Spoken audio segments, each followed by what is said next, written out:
Hello, friends, and welcome back to Low Ink May 2022. I am Popgun, joined by the Barry, and we are going to be starting off today with not Stratagem, who is now waking up, but I will be easing you guys into the tournament before Barry takes us a little bit further down the road. Round one matchup we got for you here. Pick me up before you go versus Freelancing Takoyaki. Nah, that worked better in my head than what it did right there. It did work better in your head, but you've been practicing it for hours now. Clearly very aware of the situation at hand. So I'm always impressed with your preparedness. Do you think these two teams are prepared for Splatoon's The Reef? No, I don't. Oh, fair enough. Well, so Pick Me Up Before You Go clearly is a pickup team.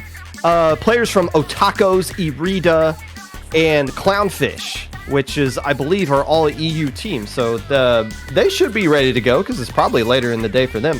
Freelancing Takoyaki has made Alpha Bracket several times in the past, has not really done particularly well. However, Barry, this is the team that won Beta Bracket last month. Teams that win Beta Bracket traditionally do pretty well the next month afterwards. So, I would consider them the favorite at this point because we don't really see pickup teams do crazy well in Alpha Bracket. But you should never count out a team that knows how to make a snappy pickup team name, like Pick Me Up Before You Go. Very fair and very true. And I would also say that both of these teams are coming in from day one at 4 and 2 apiece. So it's not as if they probably aren't ready to hit around each other's punching power. Is that the term? I don't know.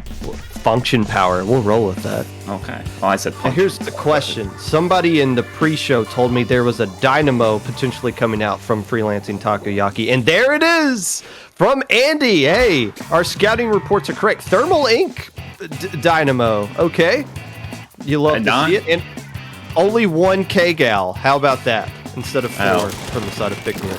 Yes, clearly lacking 3 more twos, but I think that Thermal Ink is quite an interesting choice from the Dynamo, but it kind of makes sense a little bit, especially on a map like this where the Dynamo could be sitting top mid, get a few hits, and then be able to tell their teammates where the players they're hitting are moving to. Already, Freelancing Takoyaki having a commanding control of the map. You know, it's all about controlling bridge on a map like this, and you kind of got 2 anchors, like Dynamo kind of being a pseudo-anchor to go with a V-Jet to spam missiles, so I think you just kind of keep those 2 on bridge, and if you control that, let your splash, let your in-zap do the work for you, and you can create a good situation, get a lockout going here until 2 players instantly get melted to a Booyah Bomb. Control going over to Pick Me Up. Very much so, and we haven't even talked about the presence of a splat roller. That is obviously going to be very terrifying for Pick Me Up Before You Go. But right now they're going to have to make sure that they are able to coordinate some of these specials. Only the armor ready, and it's going to come out very early here. I don't know if that was the correct time to use it, as Freelancing Takoyaki do have a armor of their own to counter with, but it's going to be 1 apiece going down on each side, and perhaps these missiles will be the way in. Not if Chris has anything to say about it. Yeah, you kind of alluded to the fact that they got a roller. They also got a good painting comp. They'll give a lot of room for this roller to just keep sharking around. This roller is not interested in putting any paint on the ground. They're just sarking around looking for kills. So if Pick Me Up can just keep pushing up, keep putting paint on the ground, and let their roller get to work, because that roller's having a little bit of a difficult time getting warmed up right now. 2 minutes gone. Little bit, and they will run into the big brother of the splat roller, that Dynamo. Not good just only for the Booyah Bomb spam, but finding picks here. Andy, a very lovely horizontal swing as well, but might go down. Maybe a little bit of roller revenge. Not going to happen this time either, the Booyah Bomb being their saving grace. That was Pat from the Boston Squid Party subbing in for Pick Me Up Before You Go. So Pick Me Up, picking up a sub to go along here. That's also kind of another element to this, is that this isn't even the same roster that Pick Me Up had yesterday, whereas Freelancing has had this same team for several months now, coming in here with a little bit more experience, able to get rid of their penalty points, get control of the bridge, starting to push up, starting to do some permanent damage, and they're getting a ton of splats to go along with it now.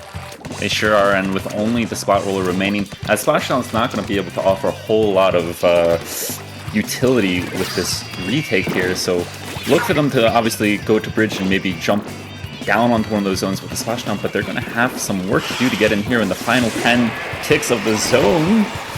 They're able to neutralize one, but it might not be enough with those missiles raining on in, and I think that is going to be game 1 to Freelancing Takoyaki. Very cleanly played in the end there.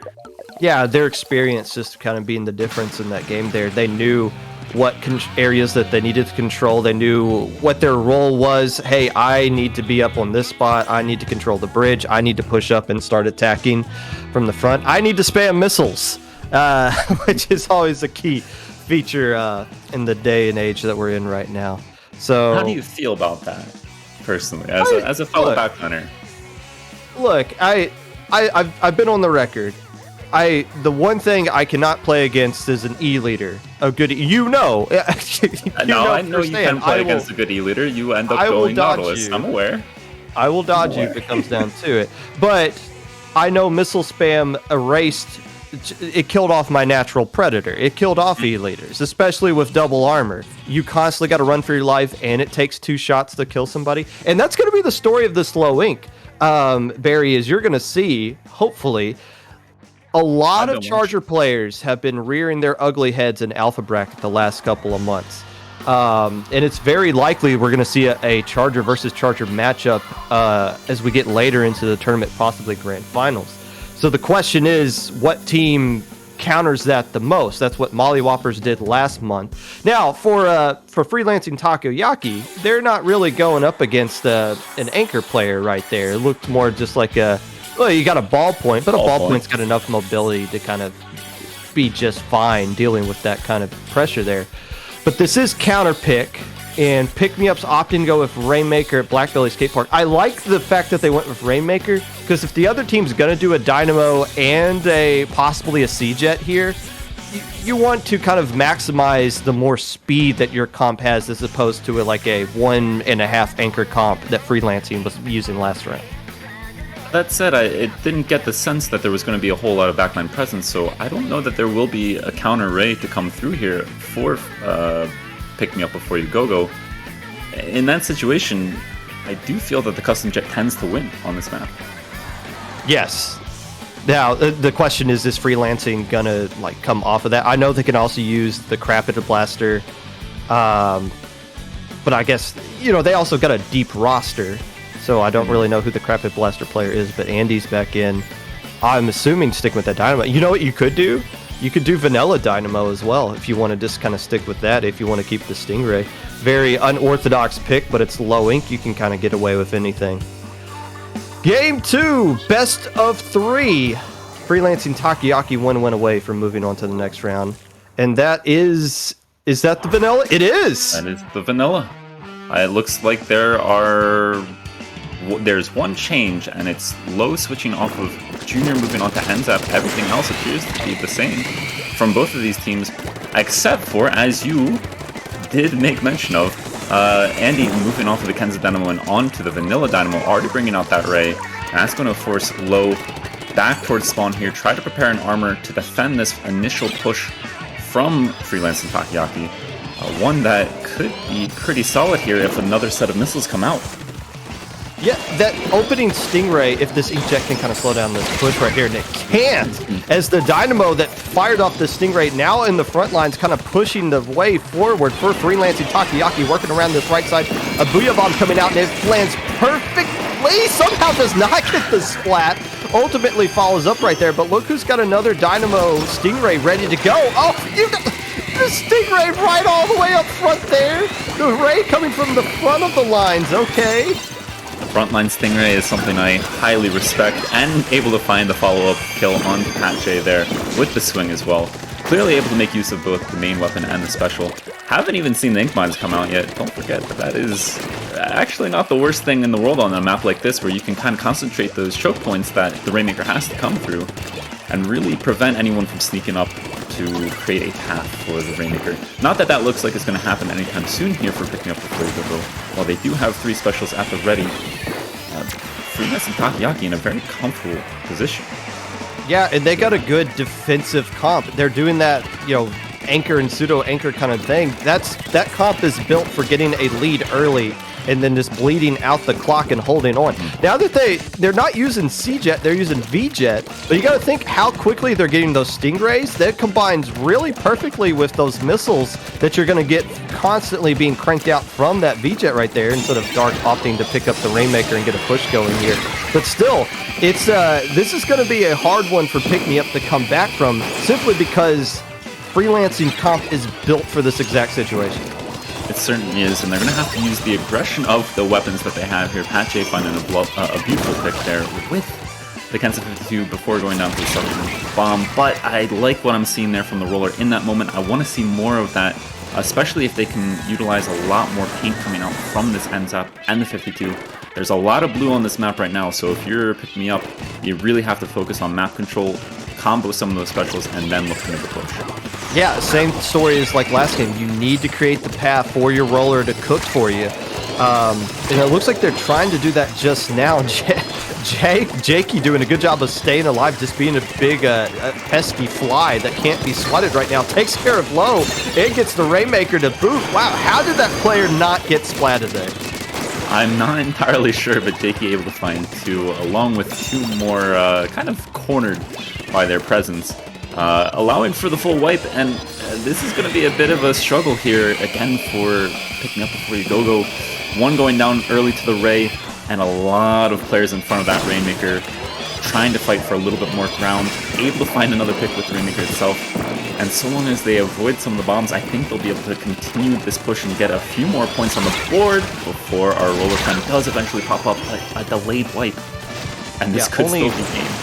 Oh, yeah, they're going to add more to it, a whole heck of a lot more now. And okay, so it was a successful push anyways before that, but now you can change how you play defensively as well. You got a lot more options. You can surrender some ground. Rainmaker, no checkpoints, no penalty points. As long as you don't surrender lead, the enemy's team, all that did was just waste time. So if you need to back up, you can back up. You can hold Ray, which you're not going to have now because the Dynamo's out of the way, but the missiles are going to slow down everything yet again. Man, Freelancing's just got way too many options they can use for defense right now, with only 45 seconds left to go. They really do, and one thing we haven't even seen come out yet is the Toxic Mist on that vanilla jet, which, I mean, that is something that can stall a Rainmaker push for 10-15 seconds just from one alone. I'm not even sure if we're going to get to see an opportunity to push, but were that to come around, that is a fantastic defensive sub-weapon to utilize in these final 20 seconds. Right now, Freelance in control. Yeah, they're in control, and honestly, they could just pick it up and just move back. There's no Stingray they got to worry about. Yeah, and this looks like that's exactly what Dark is doing. I'm just going to pick it up, slowly work my way back, take care of the roller, and just trying to stay alive, unless the K-Gal can make a hero play right now. Freelancing Takoyaki, the beta bracket champions, are going to be moving on to round 2, and possibly the best start they've ever had in Alpha Bracket. And very well played to them as well. I think always in control of this match. There wasn't really a single second, and you've highlighted it before. We are talking about a team who's coming in with months of experience versus a team who is a pickup. Pickup teams, even some of the best players out there, do struggle in difficult sets because they just don't have that experience with one another to rely on. Yeah, for these players in particular, Irida, Otakos, Clownfish, none of those teams have really ever made Alpha Bracket. Plus, they got a sub from Boston Squid Party that was a beta bracket team last month. I don't think qualified for day 2 this time around. So for those 4 players in particular, just playing in these Alpha Bracket games is a good experience that's going to pay dividends for them going forward. But for Freelancing Takoyaki, they're not in this for the experience. They're in this for the dubs. And they're setting themselves up for a pretty good run over the course of today. Speaking of the rest of the day, I'm going to be hopping out until a little bit later, and instead we're going to bring in Stratagem to go with the Barry, and we will be continuing this lovely tournament, so stick around. We will be right back with round 2 of Low Ink here on IPL.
very strong ballpoint niveau player who said, yeah, it doesn't have a special, it just has an ink refill. I just want to keep using its main weapon, and you can see why.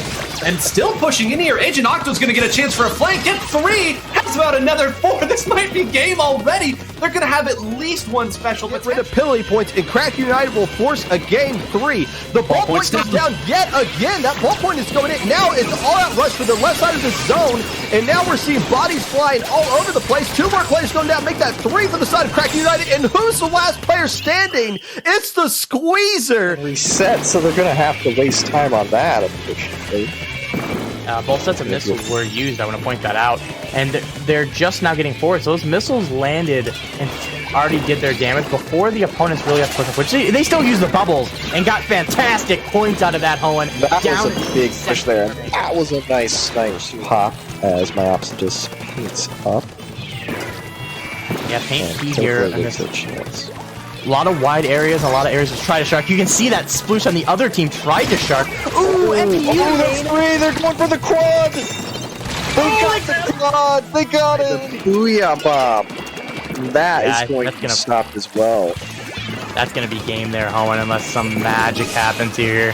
They're just there in a bad position. They might get neutral. Oh, they get the stop. They get the stop. They get a pick. They get 2 picks. And they take the zone. It's not over till it's over. Yeah, too far, but the 52 is with them, and that wall is going to stop any sort of picks that's happening. The missiles do find one, but I don't think there's nearly enough time to get to the zone as well. Toad might have something to say about it, though. Getting a great pick on the zone, and that Junior is the one and only weapon that really has the painting output. That's a fantastic. The fat cat hasn't sung yet, so it's not quite over yet. I didn't call it over yet. I learned my lesson at the last one. It looks like a bomb rushers might be able to neutralize it. No, they did not. Just barely. This time it was over. You should have said something, Kraken. We'd have more to watch.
And welcome on back into Low Ink May 2022. I am the Barry, and I am joined with a soother, more handsome, more knowledgeable partner in the casting booth here. I'm kidding, of course. We appreciate Popgun popping on in. And if you are looking forward to him, you can hear him later on. But for now, Stratagem, welcome on in. Good to see you.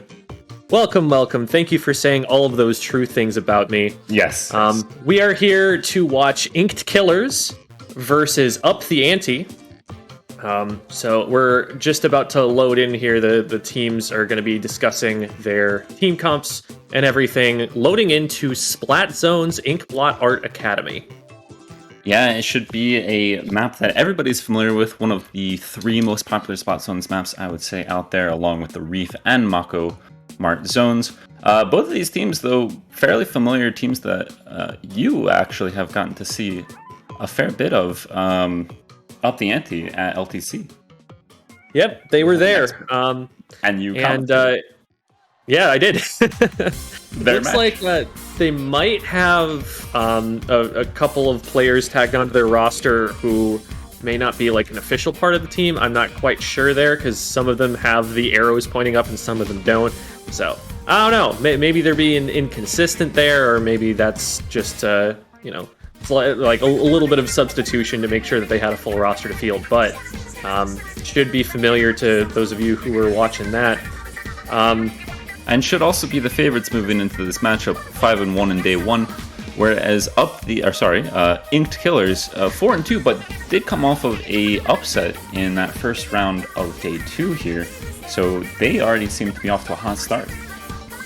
Yeah, there's one thing I've learned about the seeding numbers for Low Ink. It's that they can be deceiving sometimes. Sometimes all the information in the world is not enough to actually show you how well that team is going to do on a given day, but how well they're going to handle the team comp in particular that's in front of them. So, on paper, you look at this and you say, Up the Ante are the favorites, but it could go either way. It's going to be an interesting one to see. I very much could, and if you are on Inked Killers, you're going to be relying on Deceased with that Nautilus to be able to do a lot of work, but I like the comps that we're seeing come out here. A bit of different approaches, I'd say. A much more aggressive side on Inked Killers, whereas kind of a defensive setup with that double armor coming out from Up the Ante, but Garrett here on the Swiffer will be looking to put in some good aggression. A very mobile kind of Slayer, at least one of the most aggressive chargers in the game, already being forced back here by the missiles, however. An AE with that K-Machine is going to be putting a lot of pressure from underneath Plat. Really liking the discipline there from Up the Ante. Nobody actually went down until that pick right there, but they did get forced back really hard by the aggression. So they're doing a good job of, playing the kiting comp here. They just need to start letting some of those picks fall for them. Chip damage off of the X-Blow is going to be huge. It's going to be really helpful, especially for their try. And obviously the Swiffer at any point in time could just, pop one nice shot and all of a sudden the numbers advantage is in their favor. But they just have not been able to walk forward so far. The Inked Killers have just been all over them. Finally, the cap goes down, but they're still, I think, in a numbers, they're 2v2 situation now. Looks like Inked Killers is going to wait a second to try and retake here. They've got some time. Yeah, and I don't think Up the Ante knows at all about Zuri here on that elbow flank. That could be problems here for Grace. Yeah, and it's going to be... Perfect target for it, too. The Junior, that's all of their paint gone. Yeah, and even though Toes will have an armor nearly ready with that Tri-Slasher, I'm not sure it's going to be the time to use it with another nice pick coming out from Zure on the K-Shot and able to exert a little bit more pressure onto the members of Up the Ante. By Plat, really good control again from Inked Killers, but what we have seen so far from Up the Ante has been a lot of good patience. Going to be waiting on that second armor to come out along with the Inkjet, and that is a pretty uncontested retake. Yeah, that was a well-popped special there from the Swiffer, getting that Inkjet out and locking down to one side of the map as soon as the other side got painted and nowhere to run. They had to jump out. Very true, but Grace is going to be under a lot of pressure here. 10 missiles and an Inkjet. Somehow the only one to survive throughout all of that, despite the pressure coming out. But again, a beautiful retake from Inked Killers. They are using their aggression to great advantage. And I'm just kind of looking to see them put a little bit more pressure onto the plat as these members of Up the Ante respawn in, kind of taking a little bit more of a passive approach. I don't know if it's going to work out in the favor for them, especially now that the armors are out. They will find the first pick, however, and that could be huge to defend. Yeah, they got slowed down a little bit there by the bucket going down early, but after they were able to regroup, I feel like... I almost felt like Up the Ante didn't take enough advantage of the situation where they had the one down, because they tried to move out onto the zone. They got it neutralized. It looks like they're in a good position now, and that's a huge pick. Nautilus is down. Oh, it's a 4v3 situation. Up the Ante just need to hold for lead, and they get it. They do, and that splashdown is going to be coming in a little bit too little, a little bit too late. Garrett finding a beautiful double.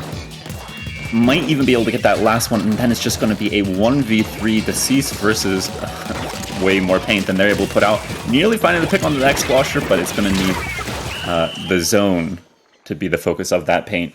Unfortunately for them, not able to do enough to neutralize, and it will be, in the end, thanks to some key picks there from Garrett, a first match win to Up the Ante. Yeah, like I was saying earlier, like you never know when a Squiffer's just going to hit some shots and all of a sudden create a huge numbers advantage. And that's exactly what happened there. I would say that, you know, Up the Ante was behind for pretty much the entire game there. AE, whatever, was in a really strong position early on, getting a ton of picks over the top of Plat and really reducing the usability of the Explo and and even the Squiffer to an extent, just kind of keeping them forced back and throwing fizzies and controlling Plat. But they were never able to get into that position again. They got picked one time that they were going for it. There was a little bit of a stagger another time, so you know they had that really strong position, and that bucket was absolutely doing work. But as soon as Garrett was able to come out and even the numbers up, the painting power looked like it was in Up the Ante's favor. So that was really close. You know, if I'm Inked Killers, I'm not thinking, okay, we got rolled that round. I'm thinking we just need to clean up a few things here, because we can definitely win all of these next games based on how that match went. Yeah, very much so. I think in the early stages we did see them utilizing the aggression of their comp, and then it seemed that they took their foot off the pedal a little bit, never really pushing for plat control ever again. I do think that was kind of their downside, but hopefully they can utilize some of that aggression on a very chaotic map that will be Clamblitz Mako Mart. This is one that goes back and forth so fast. I'm excited to see what both of these teams do to kind of play to that aggression. Yeah, I would say this is a map where it's a little bit difficult to play defense. The defensive style that we were seeing from Up the Ante, it's so hard to clear the area around the basket because there's so many different angles you can get to the basket from. There's so many little hiding spots right around there. It's not just wide open. It's not a no man's land. So let's see how they're able to control that. They brought a tent out to try and control mid here. 1 for 1, 1 for 2 going down here. We're not quite seeing where that's happening, but right now Batson kind of stuck off on the side here. Up the Ante going to be able to get access to the basket if they want it. They certainly can, but they don't have the clams at the moment to do so, and these missiles are going to force them back a little ways. Unfortunately, some missile sharing coming out. That said, they can't be too worried about it right now as they're getting much more pressure from the actual members of Inked Killers. A great trade there from Garrett onto Deceased, but I still think this is going to walk away in a pretty large favor for Inked Killers. Able to score one football and a couple of clams too. Might be able to follow up in more, but it might be best to just let this push die where it is and maintain some map control. Yeah, I agree. Much smarter choice there for Batson to just get their pick and run away there. Try and create an advantage and get in on the next push, because going in there was going to be really risky. Yes, it Got was. Up the Ante reforming in mid. Yes, they are, and they have several specials already ready to come out. These bubbles and armor and inkjet should all be popping up here soon. Garrett finding another pick with that inkjet. It's been so consistent already in these first 2 matches, but what was not consistent was the focus of Up the Ante to try to work that football in. I'm a little bit surprised they weren't able to score off of that. They had the numbers advantage. and they had the map control too for it, and yet miraculous plays there coming out from Ink Killers to stop that push. Yeah, it looked like the bubbles drifted a little bit high and weren't actually protecting the ball carrier on their way in, and so they had to improvise a little bit, and it kind of fell apart from there. Interesting little mechanic of the bubbles, the way that they float rather than following the ground. Got a few clams in. Looks like the push is mostly cleaned up at this point. Garrett's first up, so no more clams going to be going in for up the ante here, but they do take the lead. They do, and I like what we saw there from Garrett. Kind of pushed out aggressively as the first member in, but then realized there's going to be a lot of pressure on me. I cannot go down. Instantly backed up and definitely kept their team in a better position, not become staggered. That said, though, these missiles are kind of disconnecting the members of Up the Ante from one another. They will find a pick onto that football carrier, but it's going to be quickly picked up by Batson, who does go down to a suction bomb themselves. Still plenty of clams here, though, for Ink Killers, and these bubbles are going to be a big problem as they allow Zuri to live for a long period of time, and a beautiful bubble combo, that football going over the basket or under the basket. But I think they can still get there, unless... Oh my goodness. No unless. AE picking up that rescuing mission there to get to that football and knock out the match. There was a lot to happen in that time, but all that everyone at home really needs to know is 71 points were on the board for Inked Killers, and 71 points were taken off. Yeah, this is, I think, a really strong statement coming back from them. They dropped that first game, but again, they were in control for so much of that first game. And so swinging back with a massive push like that to close the game out, the Tri-Slosher living in the middle of 3 players on enemy ink to get the power clam in to finish it off, like, there was a lot going on there that Up the Ante was struggling to control. So I think the Killers is able to keep playing like that. I like their chances. But, looking at this, it's going to be a Rainmaker match. You know, Rainmaker, I always say it's one of the most volatile modes in the game. It's the one where all it takes is one mistake and then you lose. And that is kind of the way that the first game went. So, going to be on Inked Killers to get back on defense and play really disciplined and really solid. Make sure that they're not ending up in a stagger situation, so that the defensive play of Up the Ante doesn't end up, suffocating them. Yeah, I'm actually a little bit surprised at this counter, because I think one thing that Up the Ante have been utilizing, sometimes to their benefit, sometimes to their detriment, has been that heavy, slower, less mobile, not always backline weapon, but that presence of a very kind of defensive-oriented fourth member in the Explosher, in the 10 Umbrella. At times, it does look like it's a very strong counter to controlling area that they already have taken, but on a map like this, Ink Killers are going to be getting in so fast that I think it could be a struggle if we see that tent returning for Up the Ante to be able to keep up with that pace again, as they weren't able to do in Mako Mart Clanboats. I could see it working. Granted, I come from 3 years on a team with a Hydra one trick, right? And the choke point on this map to get around onto the enemy window is so easy to control with bombs and range. It really takes a concerted special push to jam your way through that. So I could see it working out here. Looks like they've gone for a Bloblobber. I actually really like this. We saw this idea at LTC, where a team was able to, in a 2v4 situation, pop the Rainmaker through the use of just the Junior and the Bloblobber, and get multiple picks off of Rainmaker shield pops in the enemy base. So it looks like this is the same kind of idea here. Yeah, and that was a crucial pick actually from Deceased with that K-shot. A trade, but a necessary one, as I don't think Ink Killers had anyone back to defend had Up the Ante made it around that corner, still trying to get around that corner. But I agree with you. I think the Blob is a very good choice to come out and kind of up that mobility and up that popping power. But what I also like is the inclusion of the Sploosh 7. That is the second weapon that has any form of real aggression that we've seen coming out from Up the Ante. So it would be good to be able to pair Garrett up with something that can finally push in and not kind of have it be solo pushes. That said, though, they do have to worry about a push that's going against them.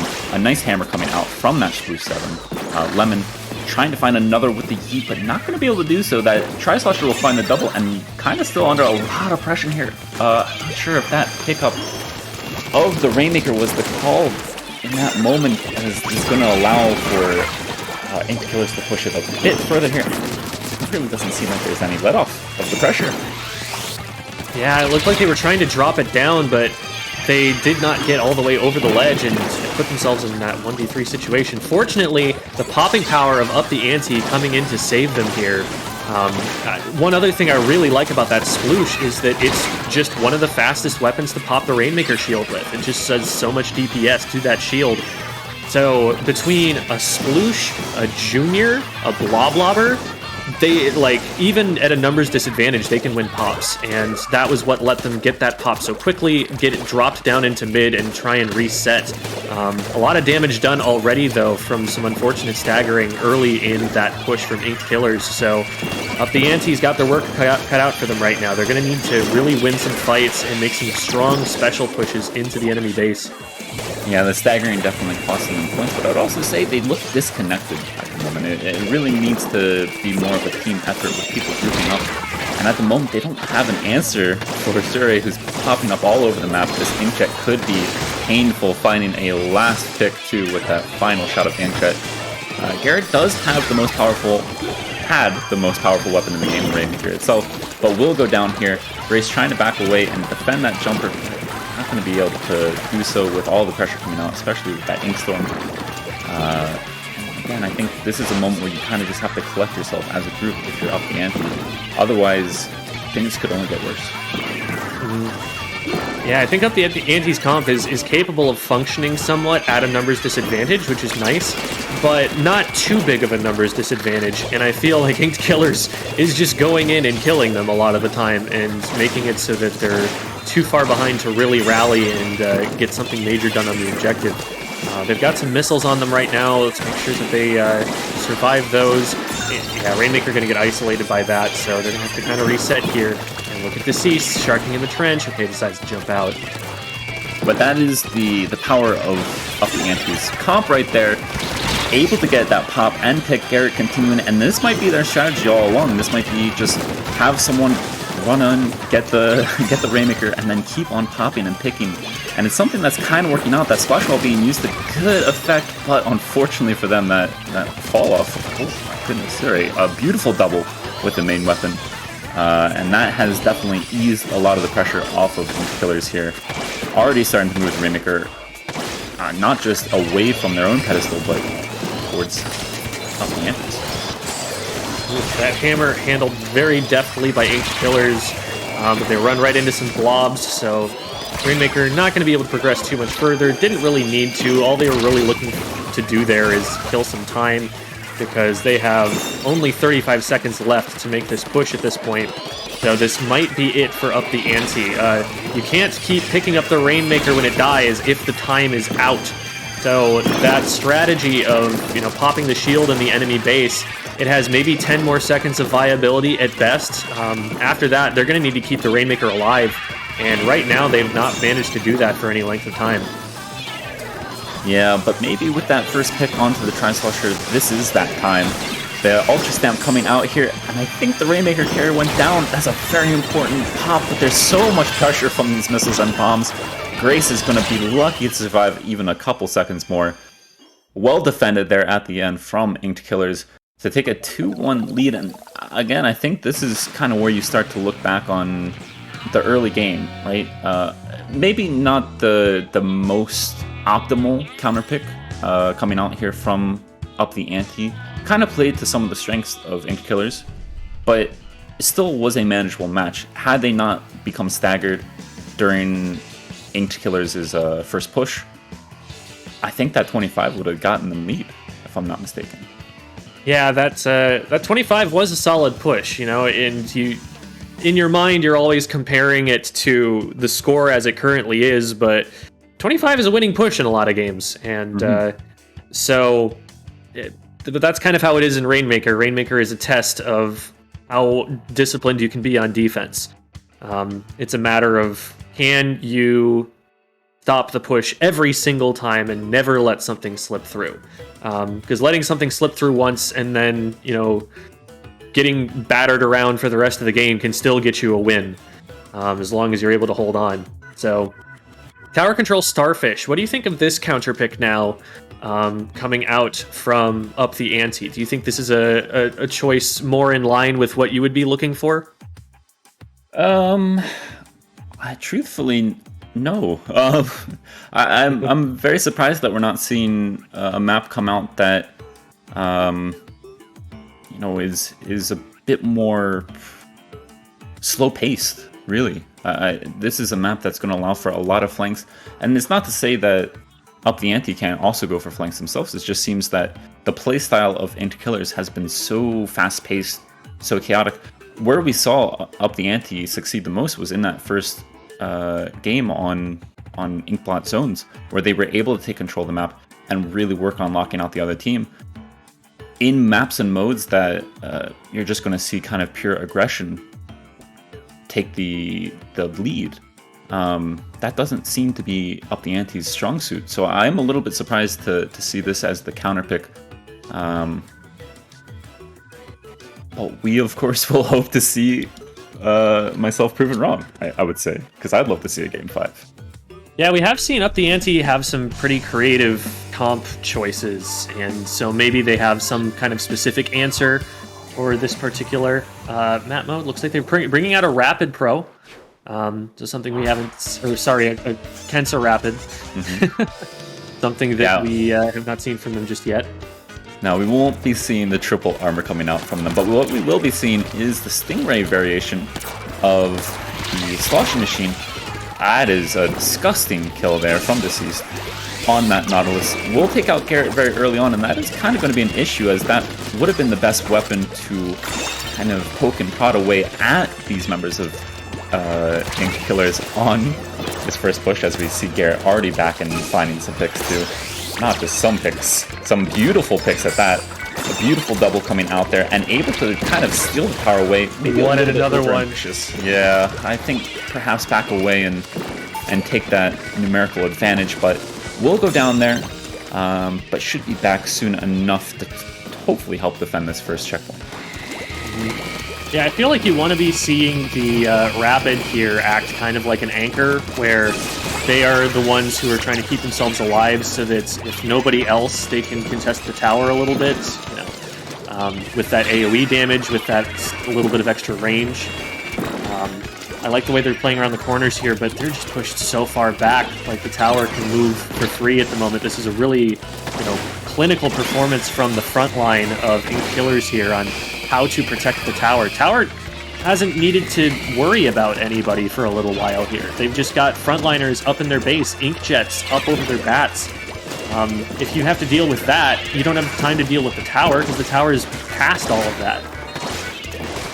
Yeah, very much so, and unfortunately for Up the Ante, that has meant giving up 2 of the 3 checkpoints, which is a fairly substantial lead on this map. I think more often than not, we do see breaking the second checkpoint be from the winning team, and they might not be done just yet. 2 going down on the side of Up the Ante and looking to find a few more to follow up with. But a nice pick there from Lemon with the Crapid, and we'll be able to survive the Stingray to boot, jumping away to their teammate a little bit after the Stingray has ended. But you never know with the Stingray how much damage it might do in those last few ticks, so I understand it. How much special power-up are they running, right? So, got some aggression coming out now from Up the Ante, which you like to see. The Inkjet maybe going over a little bit early. They are clearing out the snipe, but the other team's going to be able to move back into that space before the first checkpoint is out, so it's going to be a question of how well they can hold it. They do have Toes up here on the Tri-Slosh, being a menace and keeping people bottled up in pit here, but the range comes back to bite them. They cannot contest that weapon at that range, and they go down. So they're going to get to second checkpoint, but they don't probably have the resources to get through it on this push. Still made progress. They got through that first checkpoint, and that's important, but they're going to need to do a little bit more than that to be able to equalize this lead. Yeah, and I think if you're that Tri-Slosher in that moment who's already pushed up to the snipe, sit up top there. Don't worry too much about dropping in and fighting. That is a great spot for a Tri-Slosher to sit for a good long while and will really help protect the tower at that second checkpoint. Obviously we're going to see a few decisions that don't work out in the moment. That is the way of the game, but hopefully they will have a second chance at that opportunity.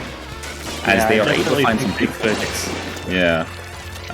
Good defense too, because that could have easily turned starting out as a 4v2 for Inked Killers, but Up the Ante able to very confidently hold off any sort of extension of this push.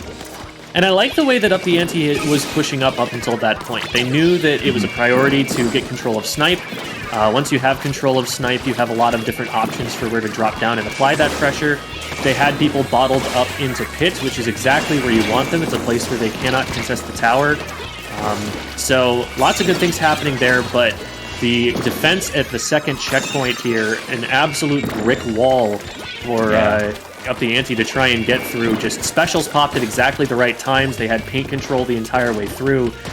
Nobody able to get anywhere into court without getting splatted. So Inked Killers doing a great job right there and really only giving Up the Ante one more chance here. They're going to try and snuff that out with this armor right now. Yeah, and the positional setup that they had taken with that defense as well, I think having the machine in that far right corner for them over by Attic was a great position for them.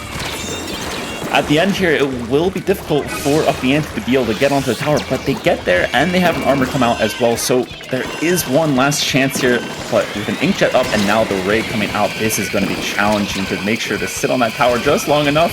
It's quite the fight at the tower, but it's going to be the 96 Scal who comes out on top for Inked Killers, who take a 3-1 victory in this quarterfinal set. Yeah, I think really the deciding fight there was in those last 20 seconds when Inked Killers popped their armor and went in.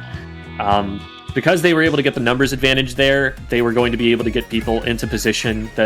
Snipe was not going to be controlled by Up the Ante. As soon as the Ray went off, they were going to have so many different angles where they could drop people on top of the tower as they forced Up the Ante to flee from it. So I think they recognized their opportunity there and took it and did a great job with it. Crazy 1v1 win from Batson against a Squiffer at point blank range. And they were able to pull it off there using the resources that they had. It was good shot calling to go in on that particular fight. Yeah, and I think kind of if you're the next team who runs into Inked Killers, you really want to kind of slowly grind away at them. I think is what we learned from this set, right? A team who, when they get hot, when they are able to stagger their opposition on their respawns, can look pretty unstoppable. But in the moments where they're really kind of pressured back, they don't have a ton of ink to work with, that is what seems to be when they struggle most. However, not really put in that situation a whole lot within the set. Mm-hmm. You have to make sure that you're playing safe against the team with that kind of aggression. You have to be spotting out when are they going to have Inkjet, when are they going to have armor, when do they want to fight me, when do they have a bucket in a strong position, underneath a ledge or something like that. You got to avoid those power positions, but if you can keep yourself alive and play it safe, opportunities will present themselves, because the aggressive play style requires you to take risks. It requires you to put yourself in some positions where if somebody sees you at the wrong time, it's going to be trouble for you. And if they're able to, hang in there, keep their backline intact, and just keep painting away, eventually you do find openings, and that's when you're able to, get a pick here and there and start snowballing that. And of course, best of luck to both of these teams. It is a double elimination set, so Up the Ante by no means are done yet. Inked Killers will actually be moving on to face Freelancing Takoyaki, who we saw in the first round. They had an impressive 3-0 win against the 1 seed. So very well played to them. And we will be seeing the opposite side of that in BlueMoon and Delicious Nuggets. Now that, could you ask for a better set? That's a meal right there, granted, for someone 21 and older, But I do love me some nuggets. Those are pretty good. This is a pretty big team roster that they have here. I wonder if this is just a large team, if it's for the sake of having subs. But got a lot of people here. So yeah, both teams are sporting, I believe, 8-player rosters, if I'm not mistaken. Or maybe even 9. Yeah, you're right. 8 on BlueMoon, and then Nuggets. Yeah, both with the full rosters. So I guess they're just like, hey, well, that's the limit for the number of players that we can have. Might as well throw as many people on as we can just to be safe. It's always good to have some subs in case, you got an accidental DC or something like that where someone's internet goes out, power goes out, the crazy things can happen. And always good to be tournament. Someone doesn't wake up for the tournament, Never done that myself, but have been there once or twice with a teammate. Yeah, not once. Never in anyone on this cast's life has that happened. Yeah, never. Absolutely not. We will be moving on here shortly. Do we know, and maybe I'm asking production here, but do we know what the first map mode is going to be for round 3 here? Zone's Piranha Pit is what I am told through the magical voice in my head. That's a beautiful magical voice in your head. But it is also a beautiful map, in my opinion. This is one of the most challenging maps to get back into at times. It can both be a very highly contested one, but also one that can be strong to lock out on. If you're able to get control of that far right side and not allow the enemy team to drop in from their perspective on far left, that's going to be very, very successful. And I remember, I believe, facing BlueMoon in a couple of scrims on this map. They should be more than set for a stronghold. Yeah, this is a map where you need to be very disciplined on the way out, because you get all this area, all this high ground around your spawn, and so you think, you're miles high in the air, I'm totally safe up here, and then all of a sudden a splat bomb is right below you, and you're like, oh wait, they just have access really close to this, or an inkjet pops up and hits you in the face. You really have to hold back and just paint for special and wait until you have the resources. But once you do have the resources, there are multiple ways out of spawn, and you do have the ability to kind of collect information on where the enemy team is going to be and really try and isolate someone on one side or another and get yourself a foothold back on the map. And when you do get out, the zones are actually pretty close to the spawn, all things considered. You can get back and at least neutralize one of them fairly quickly. You need to be disciplined about it. You need to make sure that the enemy team isn't getting a free shark pick on your way out, that you really just have overwhelming force in front of you before you try to do anything. I agree entirely. And one of the little notes that we've received, one of those sticky notes that we've received is that Delicious Nuggets do in fact have a fantastic E-Leader player. And that is perhaps one of the reasons that they were able to place second last month. So this is a team that the folks at home should be very familiar with. I am already looking forward, the second I hear great E-Leader, I'm already excited. But I'm even more so looking forward to the matchup between that E-Leader and Leaf, who will be rocking the Sometimes Nautilus, Sometimes Remix. Should be a very challenging matchup on the shorter range weapon side, but with enough pressure from teammates, that could be the deciding battle between those two backlines. Is that the Delta that I think it is? I'm not sure if it is. Delta support main, formerly of a whole bunch of different teams that we've been really close with in the past. So we'll see if that's who they are, or if this is a different player, because I don't recognize the profile picture there. But I would just be really disappointed if Delta never played for Ink Delta. Yeah, true. That would be a missed opportunity for sure. Yeah. So yeah, the team coming off a second place in low ink, you gotta think, right? The team that wins gets banned. So this is the best team from that tournament that is capable of entering this one. You got to think that they've got their targets set, their sights set on taking this one too. Made it, they're obviously doing well so far. Delicious Nuggets with a 3-1 over Pain Bashers and a 2-0 over Acropora to get here through the first 2 rounds of Alpha Brackets. So they're playing very solidly for now. Only so many teams in between them and the end of the tournament here. They're, I believe, guaranteed 5th place with their current location in the bracket. So only so many matches left, but it is going to be against the best that are left in the tournament. So let's see what BlueMoon can do about it. Getting into the weapon select here. Looks like most of our players are all readied up already, but they're probably going to take a little bit of time and talk things over. Always good, I think, to use up what you have of the clock in a tournament situation to make sure you know where you're rolling out, to make sure you know what your responsibilities are, and kind of get that in your head, because the fact of playing in a tournament can be a little bit of a jarring experience. It can suddenly make you forget the game plan sometimes, and always good to kind of recenter yourself right there before it all starts off. Very true. And sometimes even being streamed kind of adds to that pressure as well. Do you ever feel that way? Yeah, there's always nerves, I think. I've been competing in video games for a very long time, and since like 2008, I've been playing competitive Melee.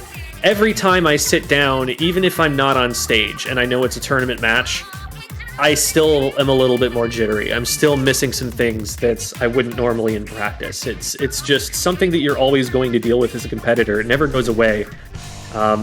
So experience helps, but always good to have some kind of ritual to center yourself, to make sure that you're getting back into the right mind space, I guess, to be playing another tournament match.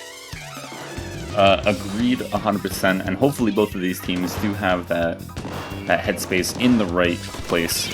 As we already see, one going down on each side, make that 2 on the side of BlueMoon. Leaf and Port Mac going down early, but able to be a little bit avenged there by Jazz and Dice, who will jump out with those 10 missiles to try to provide some pressure on this retake. But Delta's pushed into a beautiful spot for the Charger to be in, and nothing's really going to be able to pressure them at all, especially with this bomb rush coming out. It's actually going to force the members of BlueMoon to drop, which has worked out for them so far, finding the first 2 picks that they've encountered, but the bubbles will defend well before they get crunched on by both sides, somehow walking away with the numerical advantage. However, a good penalty put onto them by BlueMoon. Yeah, a really powerful position there from Delta. We're going to see them trying to take that left ramp a lot, because the bomb rush helps a lot, the range helps a lot with being able to get picks before they're able to move in, but BlueMoon doing a good job of getting the overwhelming power advantage there with the specials and everything. They were able to cap, and I think that's the important part here. That buys them some time. Beautiful dive in here from Jazz and from, is that Dice? Yeah, they are able to get control of this right-hand zone, and they're going to be able to start painting up a little bit here. Is there a DC? Oh, there is a DC. Yes. I was thinking to myself, awfully brave of Dice to be standing out in the open with a Charger ready to pop them. But it is, in fact, Delta who has disconnected. None of the requirements to continue play have been met, so both of these teams will start to... what did I just see there, Jim? That, I believe, was a ledge glitch. we have... Sometimes the spectator cam is affected by latency in such a way that it doesn't recognize when a player has actually fallen off the ledge very cleanly. So sometimes you'll see a player look like they're kind of fidgeting, teleporting back up and down over the top of the ledge, simply because the game is projecting from their current movement that they're going to go off the ledge, and so it starts to show you that, and then it realizes, oh wait, they didn't actually, we have to roll that back. A little bit of a bug that can cause some some headaches in online matches. It's worse when it happens to the players than when it happens to the spectator cam, but it can be frustrating at times.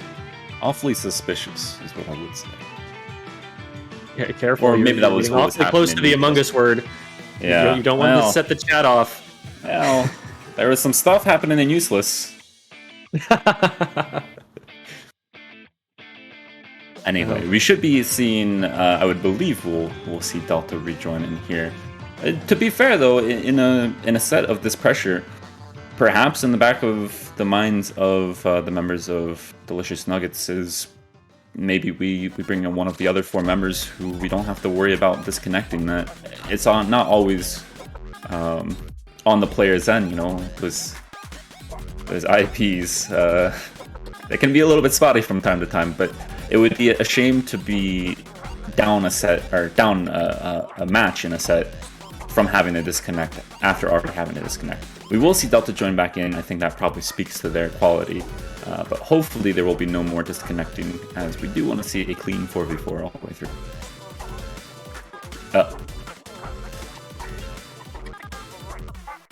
And as I say that, Delta does disappear from the lobby. They are they're in a constant state of change, hence the name Delta. It's thematic, right? Yeah. It's probably season 1, and a speed test has been requested. Gotcha. Not actually. Well, but still. Yeah, it's probably okay. not. So off of the it's not Ludi season 1. I don't think. Off of the comps that we have seen there, thoughts moving forward. I personally know the power that the double armor from BlueMoon can control. Did you feel like Delicious Nuggies had enough to deal with that though? So the one really big push that's BlueMoon was able to use to get into the zone off of the right-hand side there. They kind of rushed Delta down. They were able to get a pick on Delta, and they were able to get a pick on, I believe, one other player who was there to try and support Delta. But I was very impressed after that with how well Delicious Nuggets adapted to that push. They saw, okay, here's where the power is coming from, here's where the off angles are going to be, and they were able to really slow that down significantly after, you know, an armor had been popped, after the bubbles were out. The overwhelming force got used, but it didn't get them all the way to the zone. And as soon as they started trying to get to the zone, Delicious Nuggets were able to make it more of a contest. The cap did end up coming out, but with significantly less control than they could have had before. So I like Delicious Nuggets' ability to eat that aggression, you know. Obviously, it's going to create some advantages here and there, but they were able to kind of rally again after that whole push had come out. So we're going to need to see, I think, BlueMoon staggering their armors well to make sure that they can sustain that sort of forward pressure.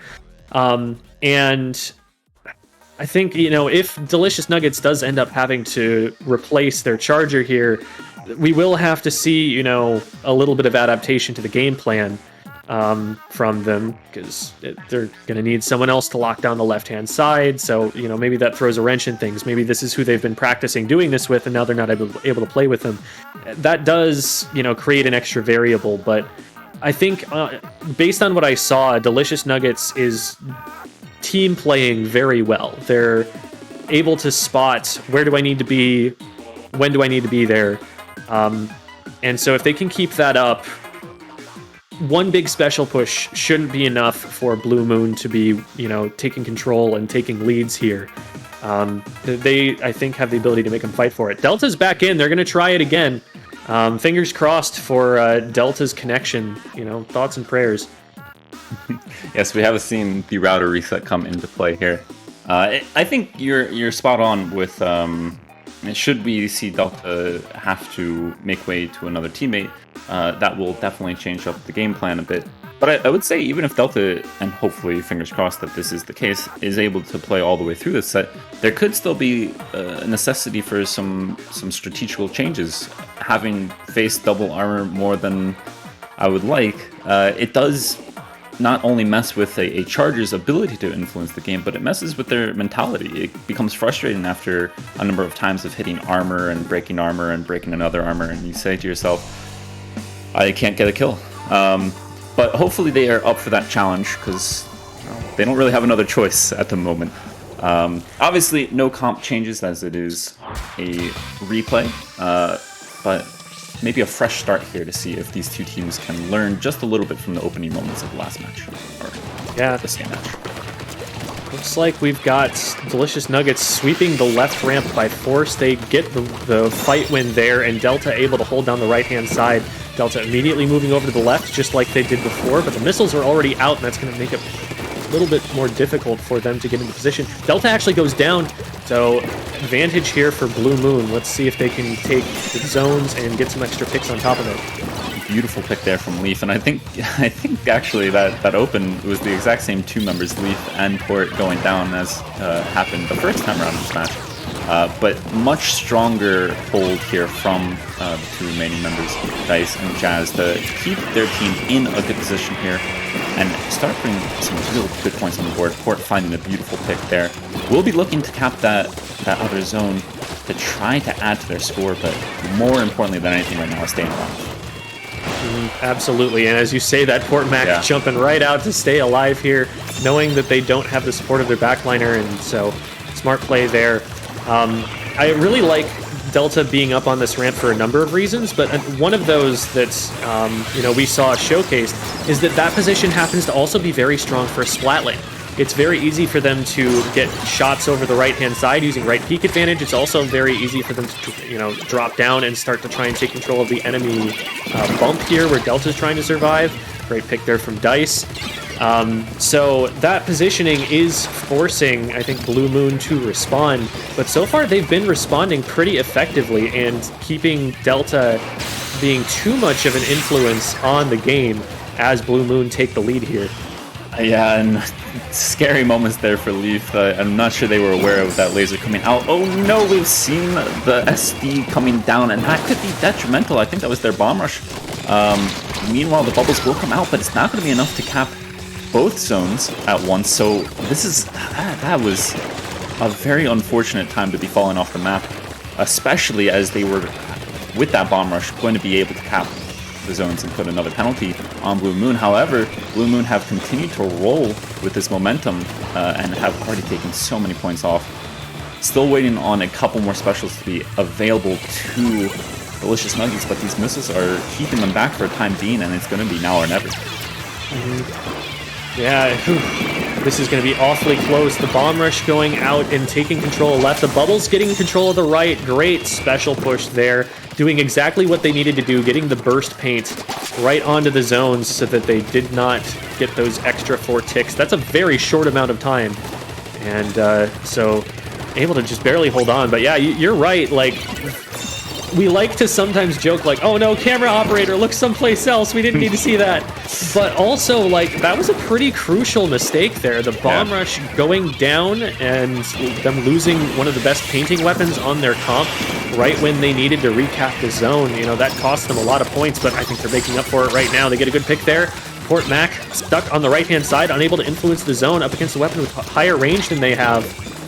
And they stay alive here. Yeah, doing a very good job to stay alive. And that, well, I say that, but the bubbles are going to come out, and the bubbles are always a terrifying fixture to think about as they get a, I don't even know if it was a double or a triple, but it has certainly had influence on just about every single kill. And now the script has been flipped. It is BlueMoon in this terrifying position of trying to get out of spawn. This is a map that is so difficult to get to the zone. When you're locked out like this and they're 2 down already, I don't know that there's going to be enough time to get there, despite the beautiful jukes there from Jazz. A little bit too little in the end, and I think quite the momentum switch, which is just a mentality thing to be able to shake off that slip up with the falling into water, as you did point out. Neiman more than making up for that mistake.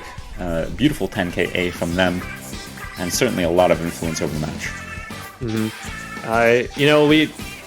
if you want an argument for the squeezer being one of the best weapons in the game, like we definitely saw it at the end there, but also worth noting that the position that the squeezer player was able to take at the end only opened up by a frontliner going in and creating that space, you know, skirmishing for that fight, getting them that crossfire opportunity. And now, you know, you take out the player who's threatening from the far right-hand side. Now the squeezer's able to just look straight ahead and deal with the backliner coming in and everyone who's trying to come in from the stair steps up there and get those bubbles over to where they can have maximum impact. So great team play, I would definitely say. And you're right, I think BlueMoon definitely redeemed themselves a little bit with that final push there that just completely locked BlueMoon out of the zone and out of the rest of the game. And they certainly did that, and I think you highlighted the effectiveness of their team play there. I would also say that the special coordination made it very challenging for BlueMoon to be able to contest anything around the zone.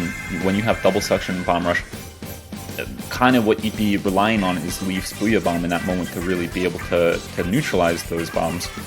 But even then, the bubbles could be utilized instead of offensively, using them as a barrier to protect the bomb rush from the Booyah Bomb. So a very challenging comp to overcome for any team, let alone when you add the quality that they showed there in the second half of that match. Moving forward, though, we will be seeing a counter pick come out from BlueMoon. Tower Control Manta Maria. How do you feel about this? Do you think it favors BlueMoon in this situation?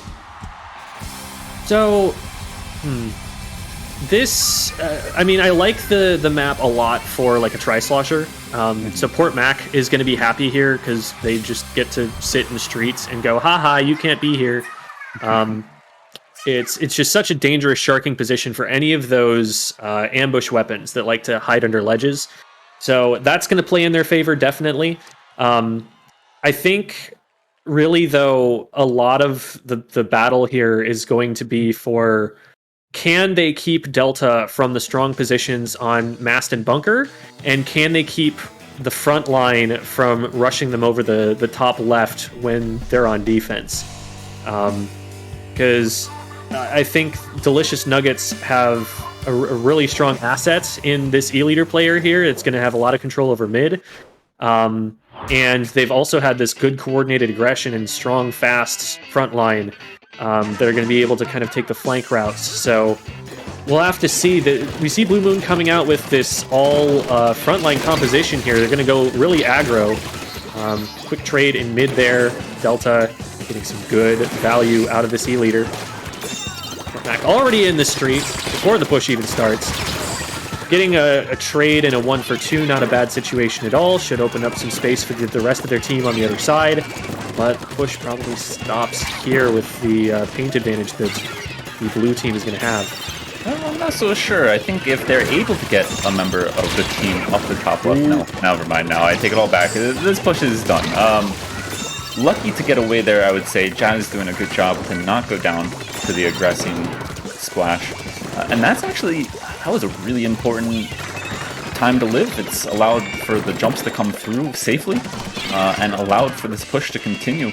Not going to be a lot to challenge this first checkpoint. The bubbles will come out, but kind of not to as strong of an effect as we saw in the previous match, though there will be other members of Delicious Nuggies to take on that challenge of pushing back in there and open up some space. Yeah, first checkpoint on this map, not a huge victory. It's just so close to mid that you figure it's going to go down eventually. I think it's really at the second checkpoint that it becomes a lot more important to start holding.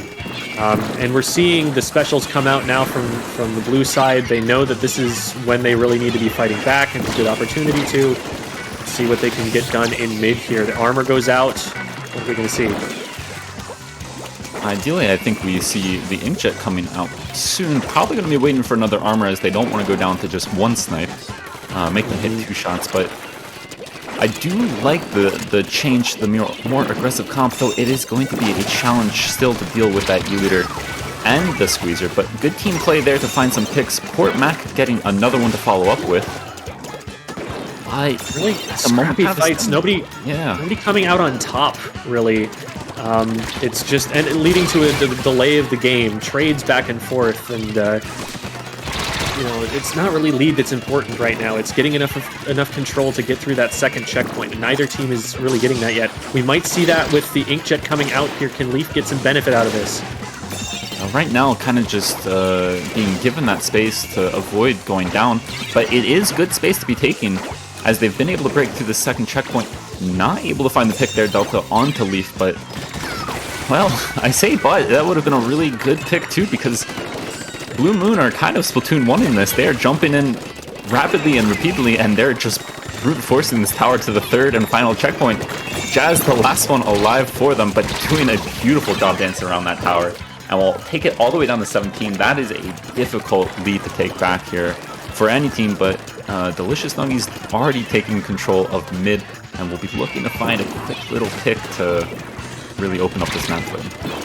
Yeah, I like what Jazz was doing there. Sometimes it's worth it to just get off the tower, back up, try and give jumps, play anchor a little bit, but in a situation like that where you're already getting a pretty significant lead and you can get, squeeze a few extra points out of it, that tower dance on the way down is really strong because you've got the wall to your back. So you can only be approached from so many angles, and it's actually, quite a few points that they're able to tack on just from that alone. Some more beautiful work being done here from Port Mac. It is a difficult situation here a little bit if you are, but somehow, how? Oh, Portis Mac, how do you do it? Somehow able to walk away from the situation where it surely looked like a one-for-one trade, and yet maintaining so much control of mid while finding a few more picks. I think like that's just about all you want to do right now if you're BlueMoon is stall. There's not enough time really to get control of all of the mid for Delicious Nuggies. Perhaps a little bit too cheeky there. But as long as they have some specials ready to try and stop this push, I think BlueMoon are still favorites here. Aggression coming over from the Squeezer player to try and get control of Elbow. This is such a crucial point, especially against the team with a Tri-Slosher. Able to hit over the ledge there. 10 seconds left, so they have time to get back on the tower, but it's got to be quick, and they've got to have some picks to be able to do it. Fort Mac going to try and make that impossible for them. Oh my goodness, Fort Mac is popping off. Yeah, finding two more picks there, crucial ones at that. The Bubbles will do a good job of kind of holding control of this, and all these jumpers are coming in here.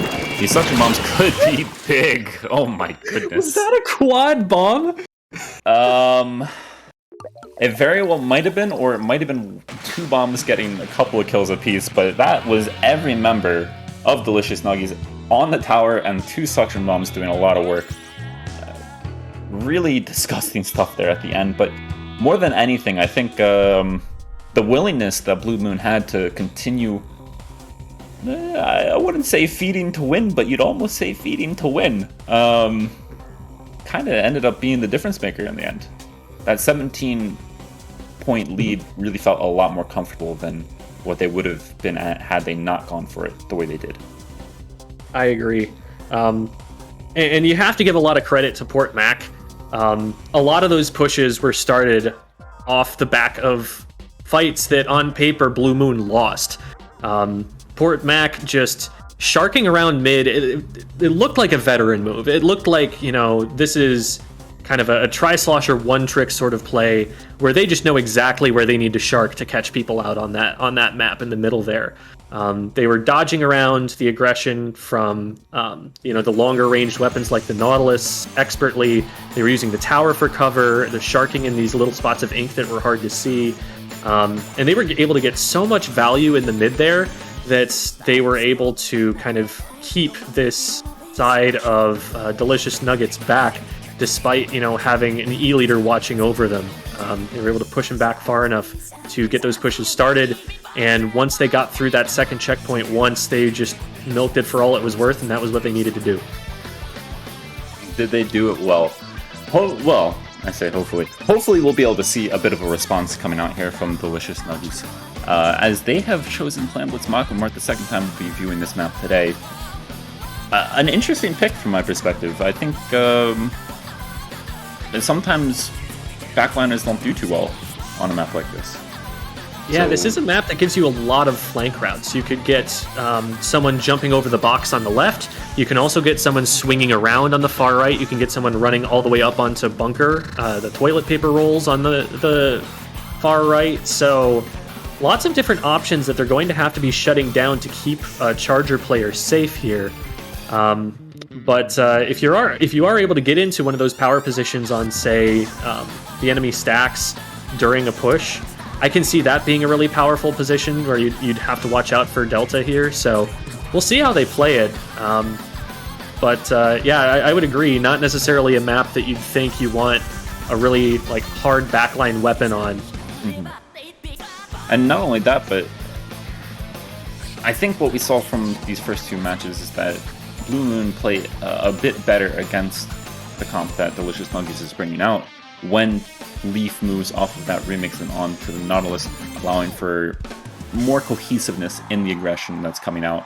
Especially when you're able to pair the two armors, you really do want to have that weapon that can follow in with that. This map kind of just, in my eyes, plays to those strengths. Mm-hmm. And I think, part of what's helping Leaf with the Nautilus versus the E-Leader is just it's not a 1v1 that you expect to be able to win on something like a heavy.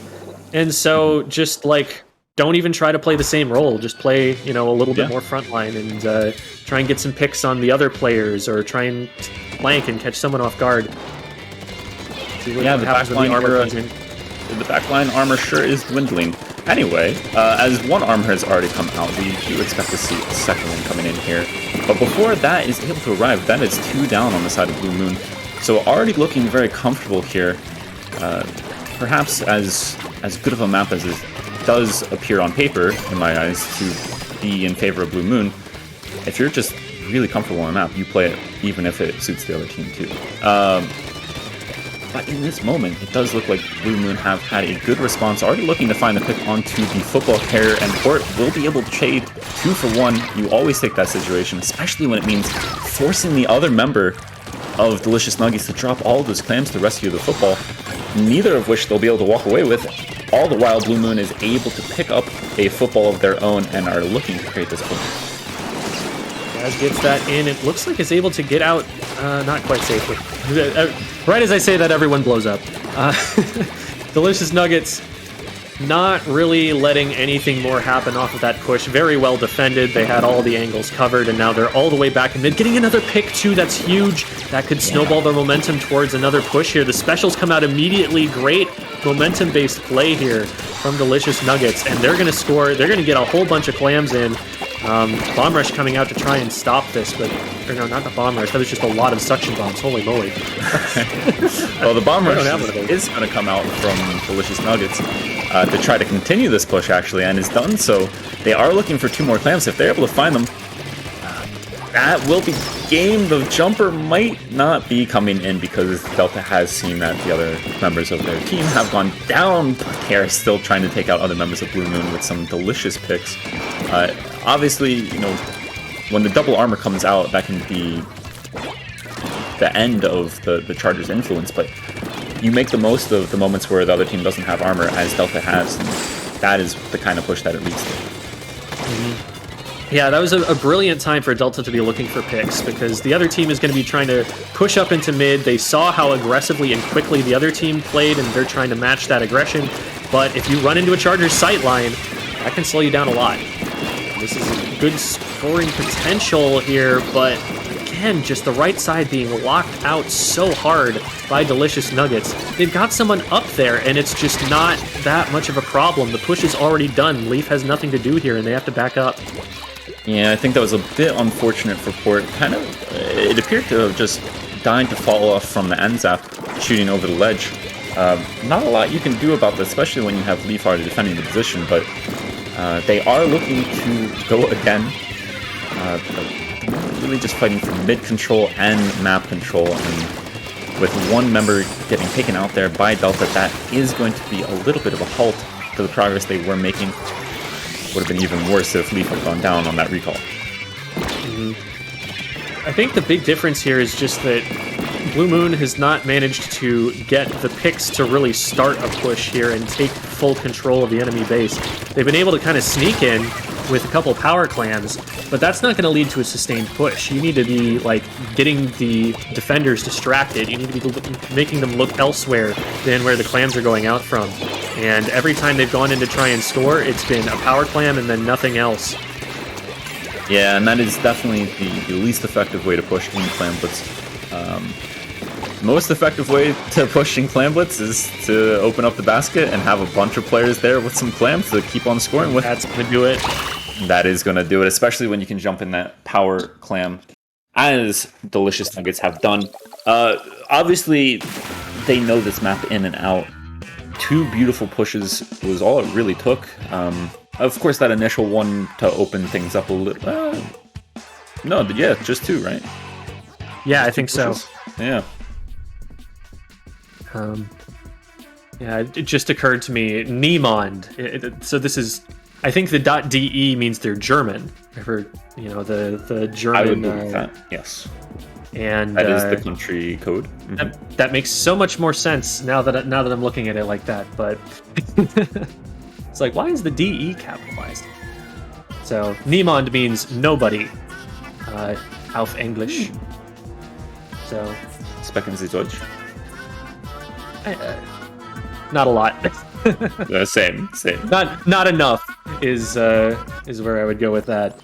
We'll keep it at Guten Nacht to the Delicious Nuggets, and they are looking to say goodnight to BlueMoon. Moving on into this 4th game.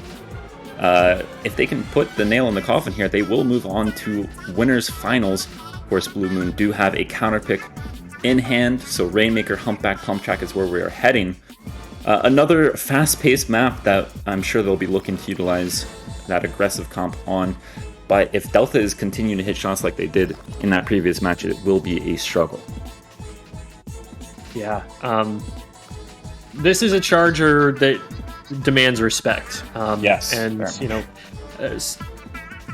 something that better players than me have talked about. What a Charger does in the match, it's make it so that if you don't respect their sight lines, you die.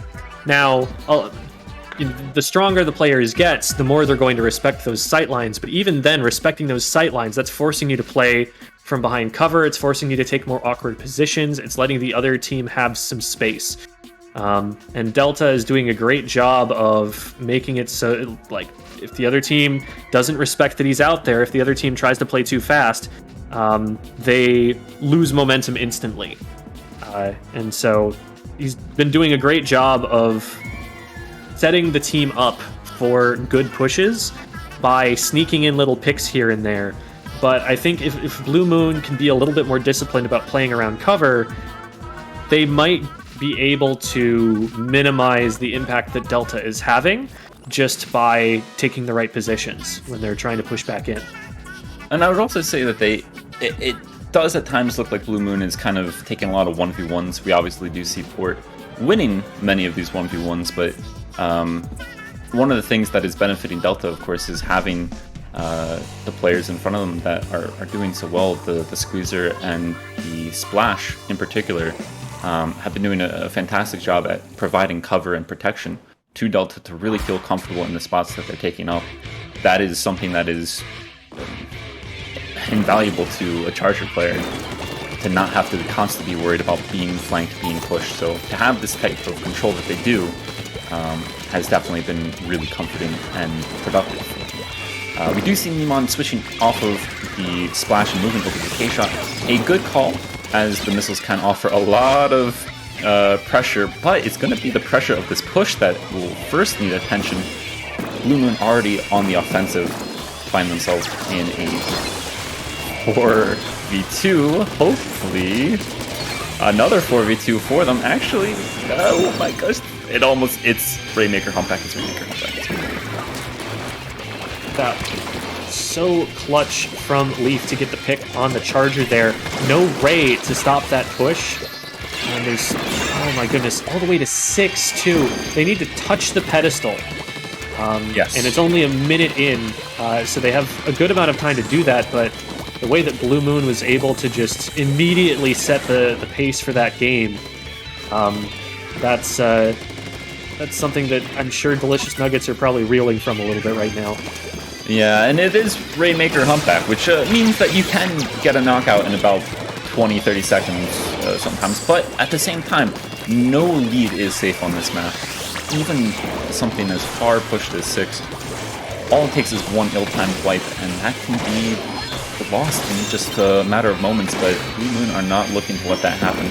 Already taking a 2-up situation with 3 down on the side of Delicious Nuggets, but perhaps a little bit too early to try to continue a push up this left-hand side. Yeah. At this point, it might not even be worth, like, going too far and suiciding for it, just because you've already gotten to 6. Do you really like your chances of getting to 5? Maybe it's better to just kind of sit back, throw bombs, and stall the Rainmaker where it's at sometimes.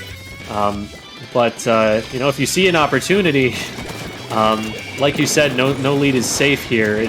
There's a very short window of time that you have between when the Rainmaker gets to that rail and when it gets to the podium, where it has cover around the podium, and it can be hard to find an angle on it, especially for something like a Charger player. The Charger is one of the first that goes down, and it's first up and has to make a saving shot.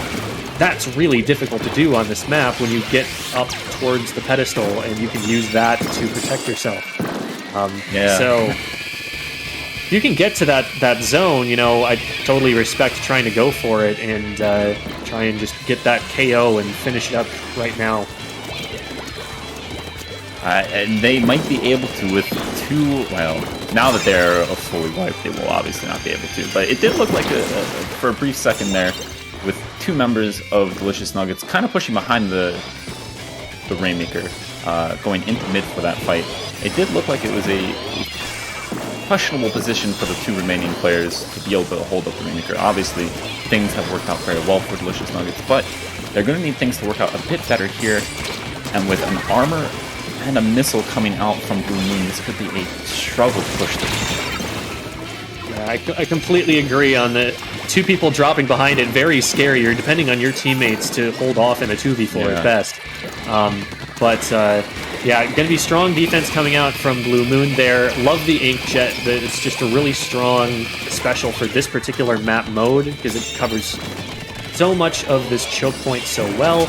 Got a lot of bombs coming in from BlueMoon, and they're just going to kind of hunker down and try and play the defense here. They pick from Port Mac, and that forces the Rainmaker carrier back.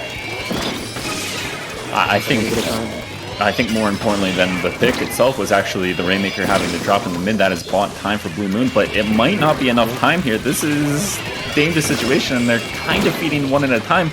Again, forcing the drop out. They're going to have to find picks, though, and it's a wipe on the side of BlueMoon. This could be it for Delicious Nuggets. They're going to be able to push, but they stop Port with a beautiful job using that Tri-Slosher to fall across over top of the pedestal and prevent losing the lead by just 1 point. Oh my goodness, 16 KA on Port right now, and those were some of the most important picks that they've gotten in the tournament. Whew. And it's not done just yet. A few more going down onto BlueMoon, 1 dying to missiles there. This is going to be it. This is everything. They might opt for the left side push. They might decide to take it right in the end, but no, it looks like they have committed to the left side. This could be a struggle. The Inkjet is ready, but Port does go down early, and they're being very patient about it. They're looking to get more picks before they bring the Rainmaker up here, and it is working for them. As 2 down on the side of BlueMoon, an armor will come out. The Inkjet will come out. Missiles will be returned from Delicious Nuggets, and this is everything. Port has pushed in behind. They get but there! It won't be enough. Oh my goodness, the tenacity on the left-hand side. That's such a low percentage push when the other team is ready to defend, because you just have to pop up over a ledge, and it's so easy to pre-fire. You can see the Rainmaker coming up the whole time, but fantastic frontlining, great staggering of the specials there from Delicious Nuggets to maintain pressure and get those picks that they needed to just get it safely rolled up the pedestal. Wow, that is really impressive to see, because that was so close. That could have been so disheartening. they had to make such a strong push to make it happen, and they just kind of willed it into existence. Yeah, and I think we obviously have to highlight, if we're going to highlight Port, which an outstanding effort from them, putting up 17 KA, we also have to take a look at Neiman. 18 KA, and probably just as, if not more important, 11 missiles. This really is the age of the missile, and no more were they effective there than I think anything we've seen. The pressure that they were able to implement with it, really forcing BlueMoon into a difficult position, trying to find their way out of spawn. And in the end, the 1-point lead got flipped around. Barely defended the first time, and not quite defended the second. Valiant effort there from BlueMoon, and they are not out of it yet. This is, after all, a double elimination tournament. So we're going to be able to give BlueMoon another chance here in the lower bracket.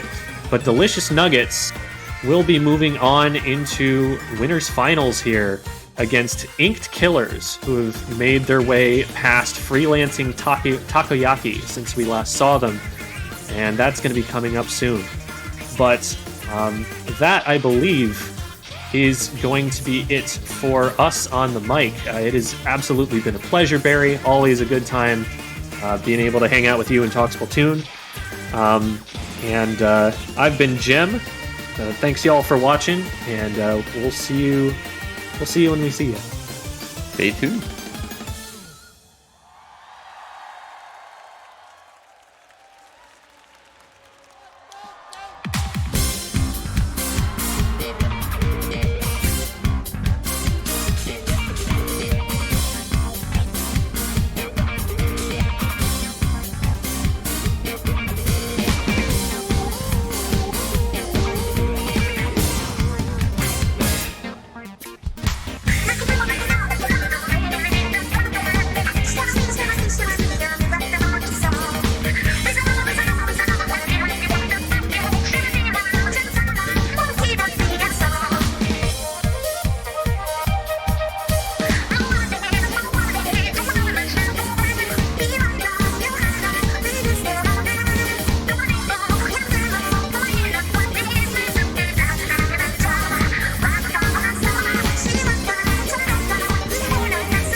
That cat hasn't sung yet, so it's not quite over yet. I didn't call it over yet. I learned my lesson at the last one. It looks like a bomb rushers might be able to neutralize it. Oh, just barely. This time it was over. You should have said something, Kraken. We'd have the Booyah Bomb. That is going to stop as well. That's going to be game there, Hoenn, unless some magic happens here. They just they're in a bad position. They might get neutral. Oh, they get the stop. They get the stop. They get a pick. They get 2 picks. And they take the zone. It's not over till it's over. When you're the one trying to break out of a lockout. Yeah, rain can be very, very strong here, especially if you know that the opponent is trying to set up. And as you saw right there, it plays at a very effective range from its own side of the map. And how about that? What a statement here to start off the game, Bob Gunn. Get it again! Yes! Clip it! Reset, so they're going to have to waste time on that, unfortunately. Both sets of missiles were used, I want to point that out. And they're just now getting forward. So those missiles landed and already did their damage before the opponents really have to push up. Which they still used the bubbles and got fantastic points out of that, Hoenn. That was a big push there. That was a nice snipe. There's definitely going to get it. A 3-down situation in favor of Squirrels, and another splat. Nice on that plat. That's going to delay the V-Jet from another respawn, another retake. Now 15 ticks are remaining, and Squirrels has a beautiful log. Another pick from Kukuru. A beautiful position from this T-Tech. Missiles coming online. 3 ticks are left. They go down, but that's your game. With the penalty points, and Kraken United will force a game 3. The ball point goes down yet again. That ball point is going in. Now it's all out rush for the left side of the zone. And now we're seeing bodies flying all over the place. 2 more players going down. Make that 3 for the side of Kraken United. And who's the last player standing? It's the Squeezer. 7 at a high level. Those 2 weapons are about as far from each other as it could possibly get. But now you got 3 specials ready. You got a splashdown. You got a hammer ready to go by Corona, who's trying to get in a good spot. It's a double. Smacks in the face, and that's going to be lead. Although not a huge one. This hammer could shut down everything. That hammer saved. Well, they sacrificed 1 armor to do it, so a monkey paw curls. But okay, I like the remix. This is a remix playground, and I'm sure they're where there's a person just standing there, waiting patiently for the armor. Still not going in. They have to know you're there. They're staring right at you.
Hello, friends, and welcome back to Low Ink May 2022. I am Popgun, joined by Brush, and we got a doozy of a set for you here in winners finals of Alpha Bracket.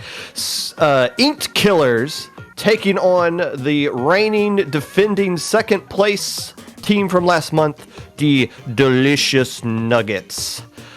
Brush, we just saw the Nuggets play. Obviously, all of last month, we saw them just play right before they came on stream here for Winners Finals. But we also saw Ink Killers make a bit of a run here, putting a halt to Freelancing Takoyaki, who was tearing up teams in Alpha Bracket until the Ink Killers, who we saw beat up the Annie in quarterfinals, come in and say, nah, it's our turn to make it to Winners Finals this time around.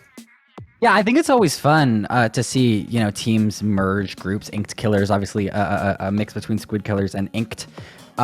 It's fun to see them play together and see the community interact with each other and see things work. I mean, that 3-1 win over Freelancing Takoyaki from earlier. Before that, another 3-1 over Up the Ante. Just some dominant gameplay from them in a way that you don't always get to see from kind of half pickup teams. And if you recall last month, the Delicious Nuggets had a Charger player, Delta, who they still have in right now. When they got to this point, though, to when they were playing Molly Whoppers, the comp Molly Whoppers forced Delta off of the team, and they had to bring in a sub because they could not just run Anchor against that comp. However, you are running up against a team that I feel like Charger's going to work out a little bit easier against this time around. Probably going to see Not coming out from Deceased. But when an E-leader on this kind of map, instead of going with that, it looks like 96 Gal is going to be the most range that they got coming out there. Deceased coming out with the Neo Splash. So not a lot of range, but still, it's a comp that is, double missile actually, the more I look at it. Maybe this is going to be something Delta's not going to enjoy too much. Yeah, I mean, that E-leader can do such a great job controlling space, and we see it here, just backed all the way up on the plat, but still applying so much pressure, just scanning that left side glass area, not letting anyone through, but double missiles already out, and that's going to force them all the way across the middle of Delta, struggling to find space to move, and that's going to get rid of some of the pressure, but a 3v2 on the field as they take cap. Yeah, if you're going to keep the E-leader back, it doesn't really matter on this map because they've got enough range where they can control mid just from that ledge like you were seeing there, and it allows the rest of the team from the Delicious Nuggets working around that right side, able to cap zone, starting to push up. Zor must have done a deep flank before he realized, oh, I'm way out of position here, opting to jump back as the zone is going to go into Ink's favor. Surely it will here, especially with those missiles. But not quite as they're able to hold on. Now, finally, AE able to walk back into the zone with that slosher and get control again. It's their turn to have a lockout. 65 points is good, but on Wahoo World, it's so easy to just have a long lockout, and we're going to see that lead switch over here. That's getting a little too close to the ledge right there, and AE punishing it very sharply.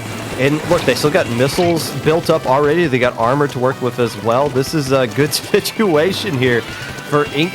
But you do got the bubbles coming along on the back side. But still, the picks are not coming from the Nuggets just yet. Those bubbles going in aren't really going to do anything if they can't follow up with some bodies to get some splats. 80 looking for an opportunity, but not going to quite find the pick. Cap still in Inked Killer's favors as they're able to hold this thing in a 2v2 situation now. Just AE and Batson in the zone, but I mean, they have the range and they're able to get the pick there on the K-shot. That's going to make it very difficult as 10 ticks remain on the timer in a 3v3. I mean, Inked Killer's off of respawn, or Delicious Nuggets being off of respawn here. That's going to be your game. Inked Killer's over. A nice cap and lockout. So how do you beat Delicious Nuggets? Molly Whoppers gave you the blueprint last month. Keep that Charger player off balance. Look how many missiles. How long does that game last? A minute 30? Something like that? Maybe a minute 45. Yeah, even if that. In that time span, 6 missiles. Oh, and by the way, 3 armor. So you have to kill. You got to land 2 shots on everybody to kill them because they're just constantly dripping in armor.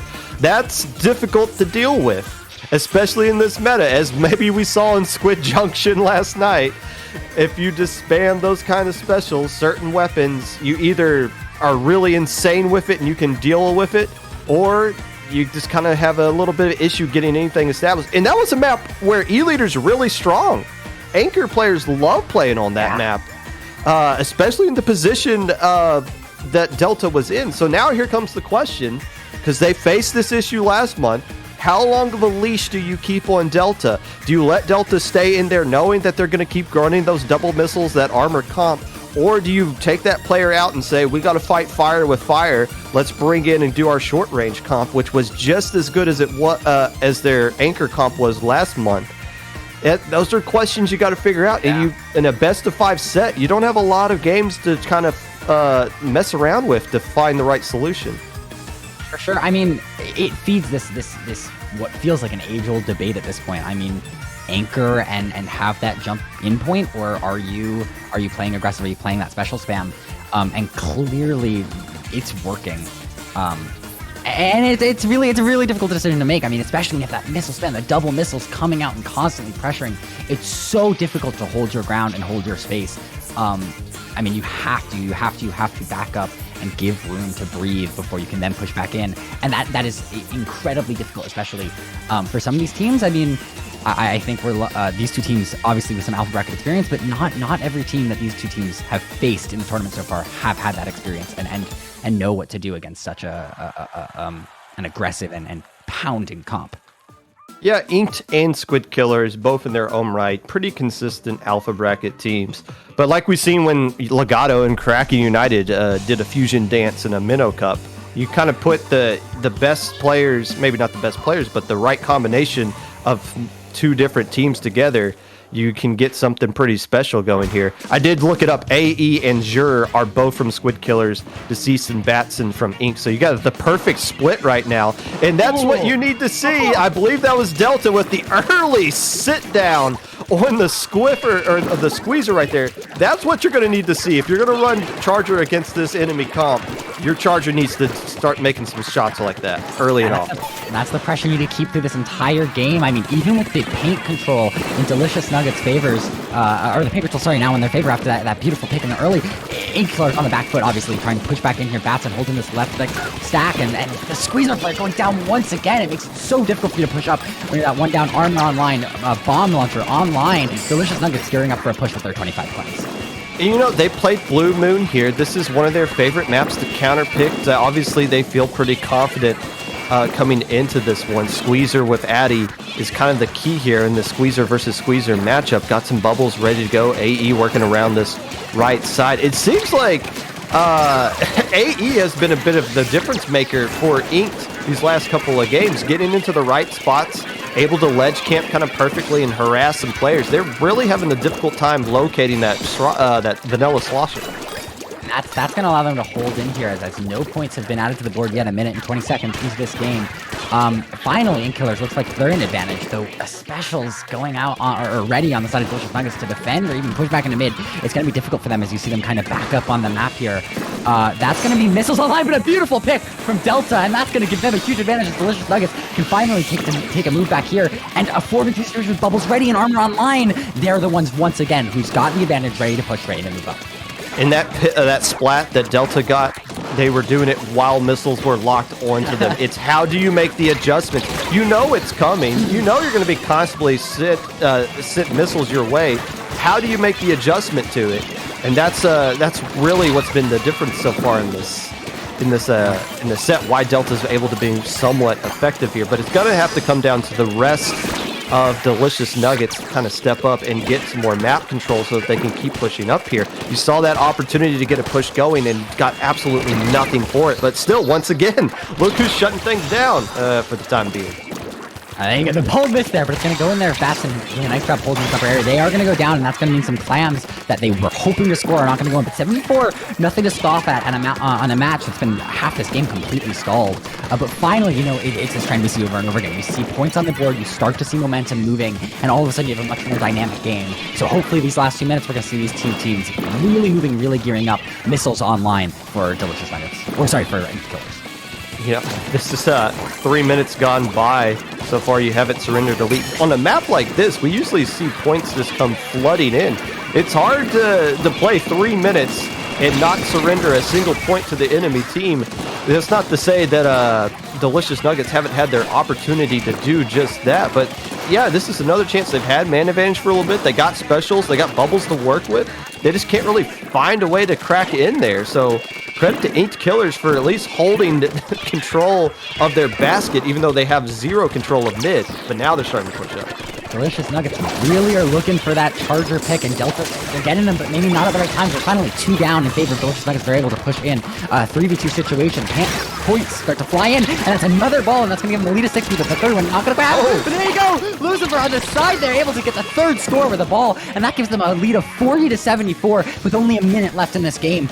Delicious Nuggets got to play some solid defense, but they can hold on to this lead. Yeah, you don't want to get wiped, even if it gets you lead. You never want to get wiped in a situation like this. But a good defense nonetheless, able to equalize mid. Yeah, kind of dodging a bullet. This map's so close. As soon as you get wiped, the enemy team just takes control of everything. But maybe just a little too aggressive was the Inked Killers right there. And with 45 seconds left to go, still plenty of time to get something back in there. But they're going to look back at that one and figure out why we couldn't get at least the basket popped in that situation. They'll do it now. But Delta's doing a great job here. You see, even here as Deceased gets this ball scored in, then applying a little bit of pressure as the basket is opened here. 30 seconds remain, and they have they have clams to take the lead here, but they're not coming in quite as soon as they want to. Maybe this left side flank here as Delta goes down. Finally, the clams come in from behind, but they're going to go down. Now it's just AE there with some 2 clams. They are going to go down, and finally, just AE alive dancing around the basket area in a 4v1 situation. They're barely going to miss the basket there, and the basket will close with 5 seconds remaining. Inked Killers have a pity ball, and they need to score and get 2 clams for this victory. I don't think they have enough bodies to do that map control. Now it's A&E. A&E coming around that backside. Already got 9 clams. They lose track of this player again. How? But they broke it on the backside. Saved it. Oh my gosh. Back in for gameplay. They keep losing track of A&E, and it almost burned them right there. And still, the Nuggets tie up the set at 1 apiece, despite a heroic effort by Batson on the side of Inked Killers. Not enough. Game 3 tied 1 apiece. Wow. Where did that come from? I mean, you said it over and over again. AE, they're losing track of that slosher player. But I mean, I mentioned dynamics, how you get that first score and all of a sudden the game is back and forth, and maybe it's AE hearing my comms and wanting to prove me right, but little plays like that make us so excited here and add to that team. I mean, AE is probably screaming in their call right now to their team about how close it was and how they almost got that opportunity off. And again, it was the Batson, I believe, was the 96 player for Inked Killers. That player was having a heck of a game, lighting up the Delicious Nuggets all game long, getting way more splats than the rest of their teammates there. So I'm thinking, as we got the counter pick, hey Batson, you're playing pretty good right now. You got the hot hand. Where do you want to go? And where can we go to kind of tower control at Shipyard? Okay. I mean, you gotta keep in mind you're picking against Delta, and maybe TC Sturgeon in that neutral game. You know, the Charger very strong on snipe, but if you can push them out, maybe there's an argument to be made that Inked Killers have an opportunity to snowball a push if Delta's forced all the way back past window. They better hope so, because if that E leader gets on the enemy, great, it's over. I mean, yeah, you can throw missiles at them all day long, but it might be a little too late. There's only 2 checkpoints to work with there. So, yeah, this is I don't know about this one, but we'll see how it goes. I want to see what their game plan is. Obviously, it's just going to be a bunch of missiles regardless, but still, I don't want to give an E-leader this kind of map. Either way, Inked Killers hoping and praying for a 1-push KO here as the E-leader comes out for Delicious Nuggets. Only one single missile. But instead opting, it looks like, for a little bit more range and aggressive, Deceased on that Nautilus. AE now on the Tri-Slosher. That double armor comp for them might actually give them an upper hand against the E-leaders one-shot kill. Yeah, if you can just keep building up those Inkjets and keep your Inkjet player Deceased. A stick player Inkjet, mind you. One of the best stick players we have in the entire competitive scene, even though there's only like a handful of them. But this is exactly what you can't do. Now look where Delta's going, getting picked up, and now they take care of Deceased, and you got the E-leader just camping out up top there. Addy getting taken care of by the Tri-Slosher. AE on Tri-Slosher this time around. Able to get the trade. Can they save that checkpoint? They do. That's 3 picks for them. I mean, way to take advantage of the cease, going a little bit too aggressive there, but just coming in and following through, and that's going to give them an opportunity to maybe regroup a little bit. But Zuri called out by the E-leader, going to find 1 pick with it. Now before 80 is able to find another pick. Now they're the ones looking to take control of this snipe area, but AE once again holding this right side, allowing for a stall, and Armor's online, and suddenly 80 is all alone in mid, getting completely called out. Bubbles come on, and a little bit of a panic as a 3v4 in Ink Killer's favors. Yeah, this is starting to look pretty sloppy from both teams. Okay, that's a rule. 1v1's in the Fight Club only. I saw that 2v1. That's an unwritten rule. How dare you? Ultimately going into the favor of the Inked Killers. But yeah, a little bit of a sloppy play by both teams. Just kind of a bar fight going on in mid without anything really being accomplished. But right now it looks like the man advantage is in the favor once again in the delicious nuggets. And can they get in position? Look like they're keeping Delta on the right side by the tower. Lucifer getting up onto the great areas. There's a lot of fight going along on that left side. Throwing rain behind them? What's back there? Okay. Maybe not wanting to get that flank, but it looks like the fight is fully ahead of them. I'm going to say it for Ink Killers, but I'm going to say it for audience as well. Watch where that laser is. Watch how well it controls space. I mean, now AE doing a great job controlling that area. He's got a nice 2 there on a single flash. Very flashy play, but the way Delta was able to just watch that great area, not allow AE any breathing space earlier, that's the Charger doing a good job. I mean, it was stuck on tower, maybe not the best spot for it, but it's still a very good play and a very strong lead. You got a double armor comp. It's halfway across the timer now, and you've only used 3 armors this entire game. That is not going to be a winning formula, but that kind of play right there might be. This first checkpoint will fall, and that was an armored push that they used. So one of the rare times they actually used armor, and it worked out to their advantage. And right now, can they hold on to this lead? I guess it doesn't necessarily matter at this point. I would like to get lead. But you still got 2 minutes gone. You cleared the checkpoint. You did what you need to do. But yeah, if you're going to run double armor, start popping more armors right there. You could have a junior player have 5 at this point in the game. Even they're saving that push on the backside, and they're going to try to do that again here. That's Splash-O-Matic doing such a great job of just aiming at your target and get rid of them now. Look at them all the way behind enemy lines in their opponent, looking for maybe Deceased to pop out here, but it's AE who's going to find Neiman, and now with the tower in their favor, Delicious Nuggets are once again pushing up, trying to capitalize on Neiman's bomb rush there, along with that Inkstorm from Delta. Look at the Eater here, trying to find any angle to find one. They're going to get knocked off a tower here as they continue to push up. Armor online for Ink Killers, Bubbles online for Delicious Nuggets, in a 4v2 situation as their push comes to an end, but a couple more points on the board, and that, again, like when we're looking at possibly an overtime push here, every point on that second checkpoint really matters. Yeah, but you start to think, what could we have done to clear that checkpoint? I'd much rather see that E-leader not riding tower right there. There's not really much you can do all the way down there in that pit on the tower. Get up on that grate. Be a more of a presence, supply pressure from the top there. And you're just kind of leaving the window open for Ink Killers to get back into this one. A minute left to go. The tower on the Nugget side of the map. They do have the man advantage, but all the specials are online and ready to go from the Ink Killers. From both sides, that's going to leave a 4v3 advantage. The second armor comes out, but gets canceled. A 2v2 situation with the Inkjet ready. If they can pop that and find a nice pick, that'll leave them in a huge advantage.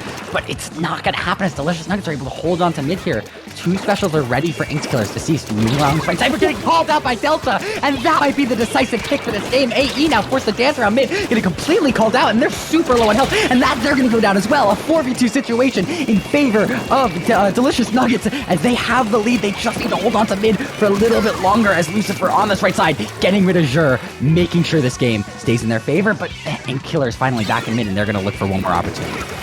Yeah, and they're going to get that opportunity for like half a second. They got 2 players down. They got Delta in the right spot. I don't even know if they'll make it onto the tower. They got to deal with rain and bombs. Game over. When you have the comp like the Delicious Nuggets have, when you have that huge of a lead, you can kind of just bleed out the clock, which is what they were able to do. That's the benefit of having an anchor. You can hold on to leads a little bit better. But look here, we talk about Delta a lot because we're not used to seeing Chargers anymore. But look, it's the other 3 players that are taking advantage of the pressure that the E-leader is applying. Look at those KAs across the board, lighting up Inked Killers right there. Some good news for Inked Killers, though. Yes, you lost on your own counter pick. But you did have Zhur, who wasn't playing crazy well in game 2, was more effective for you in game 3. So that can help that player. You just want your players going in to the rest of the games in the set feeling confident in themselves. And you've had a lot of players on Ink Killers in game 2 and 3 start to pop off. It's just, can we have all 4 of our players lock in at the same time? Because the team, Delicious Nuggets, are playing much better as a 4-player unit right now. Yeah, I mean, you talked about the E-Leader applying pressure and that allowing other teammates to take advantage. You wonder why it's fallen out of favor. Well, there's your answer. I mean, it's so hard in a community that focuses on the individual skill and the individual mechanicals, why a leader is not going to work. And that groan pop gun, Rainmaker Humpback Pump Track. The groan is because this is the map that the Nuggets picked constantly last month. You saw them just overcome BlueMoon. Delicious Nuggets tried everything they could to lose that game, Rainmaker and Humpback, the BlueMoon, and they still won it anyways. I get, like, I mean, this is what we're talking about. Yeah, this map might be good for you, but you don't think, how could this map affect the opponent here? Unless you KO the enemy team, the Delicious Nuggets, they're going to feel like they're going to win this year because they're really, really confident here. This is a map they want to pick anyways. Yeah, I mean, get ready for 4 minutes of stall. I'm calling it now. It's going to be one huge push, one huge lead here early, and then just so much pressure and holding zones. I mean, comps we're familiar with. It's going to be who gets this first push. Yeah, if again, the more defensive team coming out here, if they can get the early lead, it's going to be extremely difficult. But the Tri-Slosher port for BlueMoon absolutely lit up the Delicious Nuggets with Tri-Slosher here. So AE, who's been effective all set long, if they can find a way to kind of lead from the front here, the rest of Squid Killers will follow. But right now, it's just kind of this awkward poking around mid. Lucifer deciding to go on over and see what they can find. Nobody's been splatted from either side, and it's been 35 seconds. And the Rainmaker's going. Are we going to have a deathless run here? What is this? Oh, nearly sure on the jump out is able to pop that inkjet and hold on to this game. But 23 points, I mean, that's a winning push. You're barely past, or not quite past that ink rail, but that's what you look for on this map.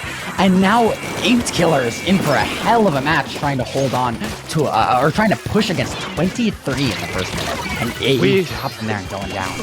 1 minute, somebody pushed the Rainmaker to 23, and we've only had 3 total splats. What the heck was that? How did we lose control? These players are having such difficult times locating each other right here. But again, the team with the better defensive comp has this massive lead. Yeah, it's Rainmaker, who cares at this point. But look at them going in again. That's 2 deep pushes they pulled off in 1 minute and 30 seconds. This is not a counter pick that is favoring Ink Killers. Finally, the tide turns back to Ink Killers because they're able to get a delayed wipe and push of their own here. They have such an uphill climb. I mean, they're just going to have to lob shots in, and they're going to pop their special quick. They need picks. Yeah, can they find a way around this right side? All it takes is just one weird splat bomb, and this game can end right here, as we saw last time. But now it is the splat bomb getting fired in, I think bouncing off of a bubble, taking care of 2 players, and Inkjet gets cleaned up as well as the Rainmaker.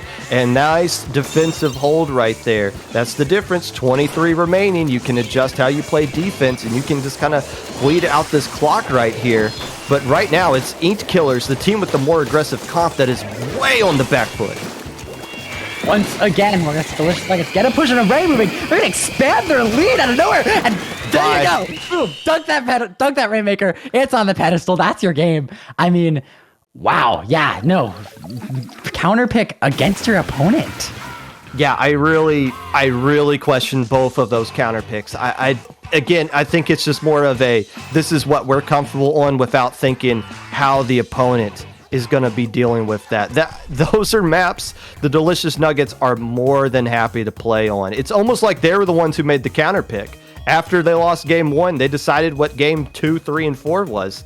So there you go. The team that finished in second place, the worst they could finish now is second place this time around. We very rarely see teams come back the next month and escape with a trophy in hand. We've only saw one team do it in recent memory, and it was a team from Australia. So can we see a team outside of that continent do it here? Delicious Nuggets, they look really strong right now. But again, honestly, I don't think teams know how to play against them. I don't think teams are really understanding what we need to do to maximize the weaknesses that they show us. Yeah, I mean, you mentioned that they always have the option to drop that charge route and pull in a sub, but it at least on those it did not look necessary. I mean, just ultimate control, that laser just disallowing complete spaces, massive areas of the map, and forcing your opponent into your teammates. That's a good charger working. That's your team comp succeeding and working well. Yeah, the Delicious Nuggets don't have a plan B. They have a plan 1A. And they don't even have to worry about that. There's probably some player for the Delicious Nuggets that's ready, like, I'm ready to come in when you need me. And they're like, bro, we're kind of just dominating all these teams. And they keep giving us good maps for us. You're just going to have to sit and wait a little bit. Sorry if we have to bring you in at all. But yeah, no Molly Whoppers this time around to slow down the Delicious Nuggets into starting the show. So there you go. Delicious Nuggets. Now, this is a little bit different. They lost Winners Finals last time. Now they got to be the team that sits and waits for a little bit while we wait for the rest of the stream to catch up. And we are going to dip down into losers semifinals. Our old pal, Freelancing Takoyaki, taking on a team that we have not talked about at all up to this point. Subs only. And we got some really great, really wonderful IGNs to come out here for this team. We got a smiley face here. Yeah. We got Humo with a smiley face, Jaden Gel, and then Agent in between brackets with a triangle going on there. So, whole lot of nonsense going on there from this pickup team. Yeah, I mean, Popgun, this is your rodeo, but I sense even you are going into a little bit of the unknown.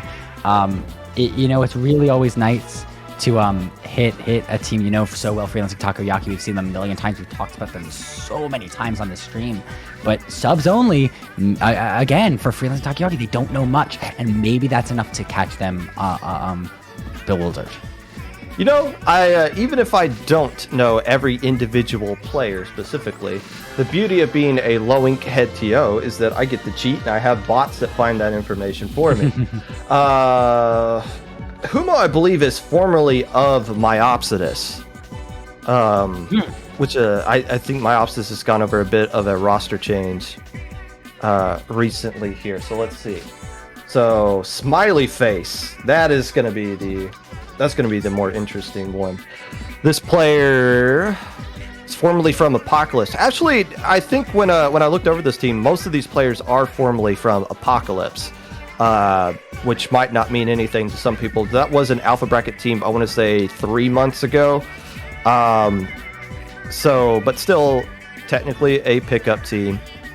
And before we do anything, we need the Delicious Nugget player to get out of our lobby. Bro, you got an hour late. Go play League or something. Get out of here. Go play chess. What are you doing in here? I mean, so there you go. We got the ping that subs only is a team of low ink subs. So those one-off players who find their way into different brackets based on necessity for these teams. So maybe, just maybe, we're going to see them take a W here, prove that subs have rights in this tournament. Are we really going to have to remake this lobby? We might have to. This is awkward. Thank you, Miss Popgun. Credit to Miss Popgun who just came in. My headphones are wireless and they need to get charged. It's been beeping this entire time. So, hey, talk for like 30 seconds while I switch headphones real quick. Because it looks like we got to break up the lobby anyways because the Nugget player refused to leave. Cringe. Cringe. Here you go. Okay, well, while we wait for this lobby to get remade, let me point you towards some other tournaments happening in the scene. Dual Ink is having their 100th edition. This time happening on Sunday, May 29th. That's a week from today. It's a 2v2 tournament hosted by Double Trouble. It's a double elimination bracket if there are less than 17 teams, or if they can get some more signups. You'll be seeing a round robin into a top 8 top cut. And it will have $100 prize pool for their 100th edition. You don't want to miss it. It's happening May 29th at 4 p.m. Pacific, 7 p.m. Eastern, over at twitch.tv/doubletrouble_Splatoon. If you're interested to play some twos, play some competitive doubles, go check out their Discord. That's at discord.io/double_SPL. Not enough time for you, Popgun? You're still getting some wired in, still getting some headphones working. Well, there you go. So as this lobby is going to get remade here, hopefully any second. Freelancing Takoyaki versus subs only. I touched on it a minute ago. Freelancing Takoyaki, a team we've seen a ton. And you know, it's exciting to get to see them on stream here in this losers bracket. All these teams hungry for that losers bracket comeback, but all these teams have such a long path ahead of them. You know, you got loser semis, you got losers winners, and then you got to get a bracket reset in grands. And I feel like we kind of take that for granted often. These two teams, Freelancing Takoyaki and subs only, wanting to save some of their energy, want to conserve what they have and not put everything they've got into this one match. They got Inked Killers next, a strong team in their own right.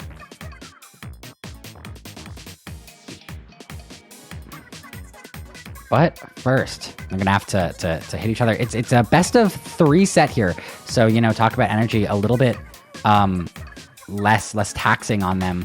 But you know, it can be over in a flash. Popgun, you talked earlier about not having time to adapt to your opponent. Well, that was a best of 5. Now we're in a best of 3. Things just got way harder. And it is still counter picks. So we're gonna start on the spot zones with a reef, a 2-zone map, and that's gonna be it can be a challenge for a lot of these teams as zones can get stalled so easily, and you think points are ticking and they're not. Such a struggle, especially at a low level. But you know, these two teams obviously made it this far. Popgun laughing. I'm stalling so hard. I'm laughing at you because I'm just now tuning in. How'd you do?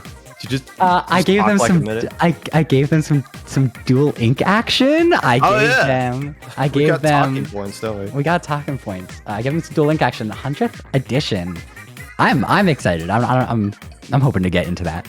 Dude, so next Sunday is crazy. You got LSL with a cash prize tournament. You got 20XX with a cash prize tournament, and now you got that dual ink tournament with a cash prize. There's like $1,000 being split out between different 3 different tournaments next Sunday.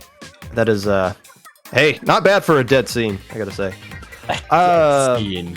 So what happened? We remade the lobby and everybody's back in. We're cookies and juice. That's awesome. Okay. Freelancing Takoyaki, subs only. Subs only, I believe, has made a deep run in Alpha Bracket's loser stage. They lost the beginning of the day. Acropora, goodbye. Up the ante, get out of here. Sig's gig. Sorry, Corona Beer. Subs only has other things in mind. BlueMoon, our old pal BlueMoon. Hey, teams that lose winners semifinals only go on to win their first game in losers finals 40% of the time. It is a trap game. Freelancing Takoyaki able to be one of the few teams to actually win that one. BlueMoon couldn't avoid that. But subs only, not only are they winning, they like winning these sets, they're winning all these matches. They have not lost a single game up to this point. 2, 4, 6, 8, and 0 here in in the losers bracket. I'm obsessed with that statistic now that you say that, Popgun. I mean, 1/3 odds that you win that match and never mind, win everything after that. 40-60. But yeah, okay, so the reason for that is when you lose... Okay, so losers bracket, eventually you'll play another team from the losers bracket as well, instead of just like a team that just lost winners. So that happens right before round 4. So you'll play a team where you just lost, but you're going to play against a team that is automatically on a 2-game winning streak. So that's clashing dynamics. But subs only, we're talking about momentum every single month. 8-0 so far in losers bracket. Freelancing Takoyaki coming off their own win, but sub only probably got a lot of juice riding it. So there you go. If you're Freelancing Takoyaki looking to take the first game off of subs only in a losers bracket, and they're gonna try to do it with that Dynamo roller. You know, they mentioned it earlier on stream. That's a weapon that's gonna hopefully give them some opportunities here. Yeah, and that double anchor that we're kind of used to seeing from Freelancing Takoyaki. This is I commentated this map mode with Barry with this team at the very beginning of the day. Dynamo, same exact comp that they had going out there. And again, the key is going to be, can the Takoyaki team get control of bridge? They're going to have a little bit more difficult time than what they did earlier in the day against Pick Me Up Before You Go. But that Dynamo, getting that splat on bridge and able to move up, that's the key. And Andy's going to be able to do just that as zone falls into their favor. But they're going to back up there, trying to find that one behind, and they're going to be forced to jump out now to now a 4v3 situation as they set up their lockout. Specials are starting to get ready there for subs only, but they're going into 1-to-1 specials on the other side, trading that inkjet for missiles. Is that really a smiley face? That's more of kind of a pleased as punch kind of face going on there from that Nautilus player who's just going to have to back away because of that inkjet. Trying to get a pick there on Jakey, able to do just that and work around that Dynamo, trying to get some fall off on that left side, ultimately getting cleaned up.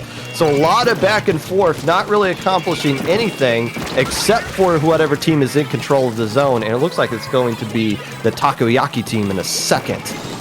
Unless it's not. Excellent, going to go down there, but that's a great example of team play there. The Dynamo lobbing shots from below, and that NZAP able to just clean up that fight. Back and forth gameplay, as you said, but you know, ultimately it's going to be the team that has synergy in that. That's going to work. And Andy holds it definitely above there. A very not a lot of options with what you can do. It doesn't matter how long you stand there and hold it. Your position's not going to get any better, unfortunately, and Andy going to get punished for it. Oh, bless your heart. Subs only in control. And now, finally, subs only is going to get an actual lockout opportunity. First time they're going to do that. Can they hold on to the bridge and survive the missiles that are surely going to be coming their way in the next couple of seconds from that VJ? Well, lead is going to fall into the favor of subs only, and they're going to be able to continue this lockout. And a nice pick there on Andy, the Dynamo player. That's going to give them a huge opportunity. Humo able to get rid of the armor on the one above them there. Bomb Rush coming online, and that's going to be able to neutral zone, but Gel is there with that Junior Ray to clean it back up and get that cap again. We talked about stalling earlier, or at least I did, while you were fixing your headphones, and that stall is not going to come out here for Freelancing Takoyaki. You know, I could just assume what you would have talked about. We're all good. We got it there. And this is looking pretty much like a KO. Unless those missiles can force something out here, and somebody's coming along this backside. They're doing a good job of attacking their own zone. Can they get the back one there before the KO comes out? Booyah kind of stalls things a little bit. Doesn't get any splats. Here comes the Inkjet from the happy face. And unless this V-Jet makes a miracle play, that's 9 games in a row for subs only. Andy can't breathe. I mean, that Dynamo, Andy struggling to find any kind of opportunity there. Just every time, smiley face or punch face, doing a great job there. Just denying opportunities for that Dynamo to exist. You know, you see that flick go up, and you get him before it comes back down. Andy needs to figure out what they're doing with that Dynamo. Well, it's a little bit easier to run Dynamo when the other team is... when you can get into position, which they were doing. They were doing a good job of getting into position on that bridge, but once they lost control of bridge, there was no like game plan of how do we get it back. And now you got to recapture momentum, and again, you got to stop this boulder that has just been rolling downhill all day long. I know we talk about that every single month here on Bowling, but it's because it's always the story. It's always the team that makes the deep run in losers bracket that just knocks the snot out of everybody here. And this is best of 3. We're not in best of 5 territory anymore. Yeah. One more loss and Freelancing Takoyaki's run is over. So yeah, you need to make a pick of what kind of weapon, what kind of map is going to help your kind of unorthodox comp that you are bringing out here. As far as what we've seen on stream, they haven't come off of a Dynamo, whether it's Vanilla or Kinsa, or the V-Jet as well. So they're kind of doubling down on this double or 1.5 anchor comp that they got here. So you're going to need to do something with range. They're going with zones on ink blots. This is what they're picking here. Yeah, I mean, I always love to talk about this idea of who's the Goliath, who's the big scary monster, and it's not often, I think, you drop down the loser's bracket, and I'm shaking in my little bootsies because a team is undefeated in loser's bracket. Subs only is a monster. They have not dropped a game. That is such an important metric to think about. When you're freelancing Takoyaki and you're suddenly in a best of 3 set from where you've been playing best of 5 for a hot minute, could get taken out here in one more game. And 2 splat zones back to back, you see subs only take one of them. It's not hard to say they can take another. Yeah, well, doubling down on the splat zones here. I wonder if they're going to see a comp change coming out. I mean, if you're going to run the comps that you have up to this point, so be it. But I wonder if they're picking this map specifically so that they can come off of like a VJet or a Dynamo and go with something a little bit more aggressive, help out those 2 Slayers that you got pushing the way forward for you there. And if not, well, we'll see what they had in store to pick this map specifically, because this is obviously a must-win situation here. For subs only, okay, so are we just going to stick with Smiley Face for that? Or, I mean... we had this conversation before. Who knows what players... Oh, someone's in chat. Oh, their name is actually Jackie Joe. Okay, well, if they wanted to be known by that, they would have made their IGN that, now wouldn't they? So This person clearly wants to be known as Smiley Face, so I guess we'll just roll with that. Or we could just, give the actual Unicode characters for each. It's a parentheses, greater, or caret. A nice inkjet by parentheses, caret, dot, caret, parentheses. Yeah, great. Oh, great. All right, game 2 of a best of 3 sets. Dynamo, VJet still rearing its ugly head. Nautilus still coming back out as well. You need to get a lead early if you're freelancing Takoyaki, and you need to hold on to it. Because you're not really built to come back.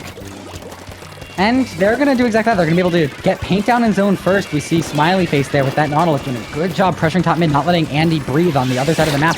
But, they're going to see, there you go, that Splash-O-Matic doing a great job pressuring. And now it's just Andy alone as Smiley Face goes to attack him. They're going to have to back up, get that instant. They're stuck in a corner. They're going to booyah out of it. No one to jump into the second booyah bomb in the spot. Booyah's going to go off, but go down to that inkjet as Agent 8 on this left side pressuring for this first cap. Oh, bless their heart with those booyah bombs. They're just, I think there's just more of like a panic special kind of thing where they're coming out here. They're not really coming out in tactical spots, and the opening zone goes to subs only at this point.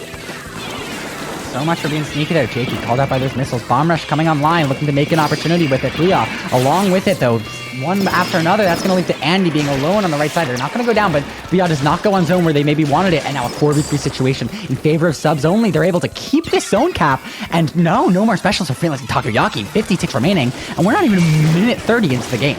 Yeah, okay, so here's the situation. Who's getting splats for you if you're freelancing Takoyaki? Very nice inkjet cancel right there, so finally people are getting splats, but you're firing off all these specials. 4 missiles already, 3 booyah bombs, but they're not doing anything if your splash and in-zap don't do most of the work on the kill board up top there. So yeah, they got control of zone right now, but somebody needs to step up and start getting some splats here if they want to actually threaten to get lead back. Missiles forcing Andy to a spot they don't want to be, not really having the paint control to make anything happen. But a nice double kill and Agent 8 making the best of a bad situation. Maybe so much for bless their heart as they're able to push up and take control. Lobbing shots is their specialty, and being able to just keep this long-range pressure against the Smiley Face over there at lead falls into their favor. Missiles and no match for Andy on the Dynamo. Somebody had to step up, and Andy said, you know what, I'll do it. And now, to their credit, that was a little bit of a misplay on subs only part, just kind of lining up, not really recognizing where the Dynamo was. And both those players took Andy basically took a 2v0 fight. A fight where both those players didn't realize they were fighting a Dynamo right there, but still able to get control of zone. Jakey really falling in love with that box there before falling down. Yeah, ultimately not wanting to risk it. The third bomb is too many, but penalty points, only 10 more for Freelancing Takoyaki as they continue to hold its own. Jakey pushing up, gonna find a nice splat there, and that leaves them in a 4v2 situation with a bomber. Freddy Jakey going all the way up as far as they can, not wanting to go down prematurely though, decides to drop, and no more penalty points, 20 ticks remaining. Coming back from the depths, Jakey just pressurizing over and over. They have this cycle, they know what to do. 8 ticks left, and they're too big of a distraction. Agent 8 gonna take a trade with them. It's just Gel left, and they can't make it happen. Freelancing Takoyaki, first ones to take a game off of subs only in this loser's bracket. And that's what I was talking about. You need somebody to just step up in those kinds of situations, because Takoyaki was getting run out of the Art Academy at the start of that game. They were not getting any splats. Their missiles and booyah bombs were doing absolutely nothing. 7 missiles being fired off. Just complete distraction. But you let the game go on long enough, eventually somebody's going to take over there. Andy was doing just enough to keep the game going, and then Jakey said, you did it, you got it, I'll take it from here. Now I'll start getting all the splats that we need to get the win there. And finally, yeah, subs only for the first time in about 2 hours and 15 minutes, they've taken an L. Yeah, I mean, we love this storyline of like, you plant the seed of doubt, you get the first W, you steamroll from there. But I don't even feel like subs only lost momentum.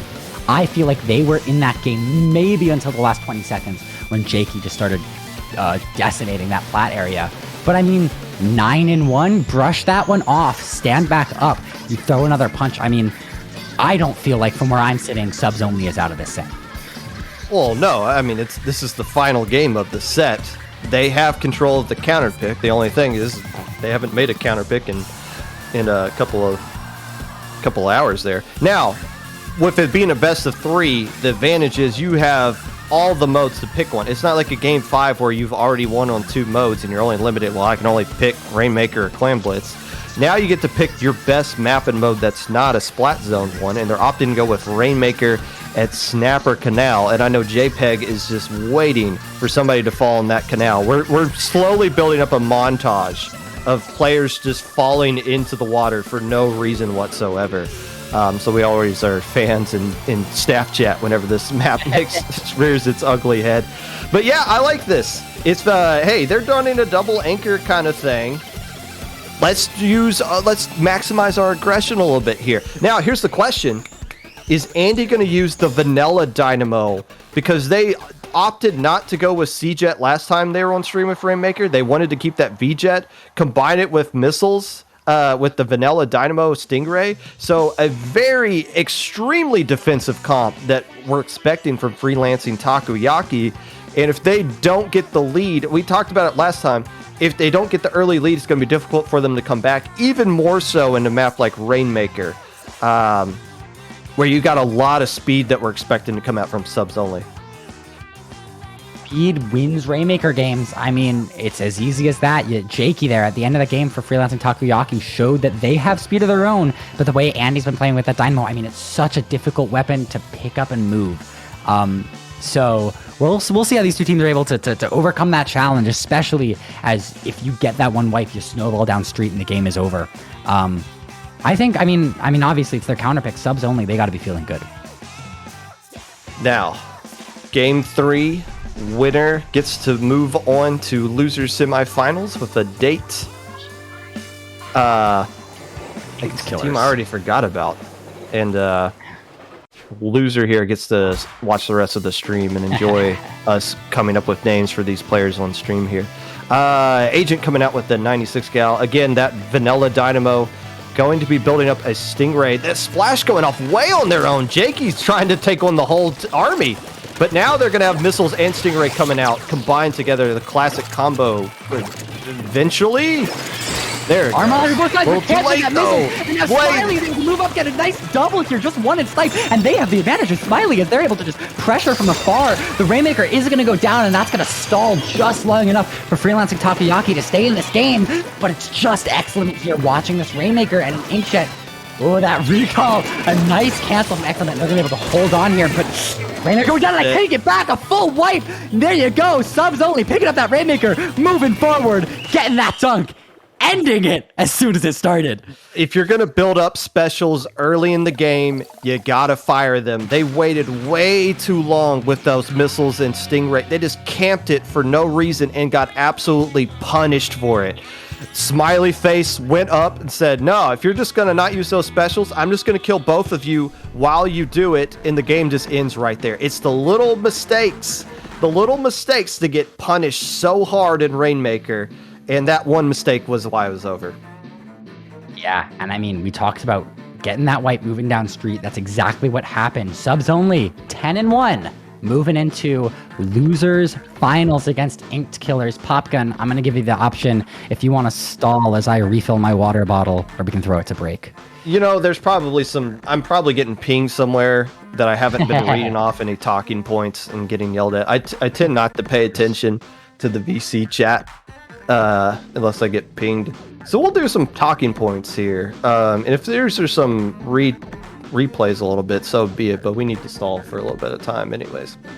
First off, going into Duel Inc. is having their 100th edition this time around, happening on Sunday, May 29th. This 2v2 tournament hosted by Double Trouble will have double elimination if there are less than 17 teams, or a round-robin stage into a top cut if there are 17 or more teams.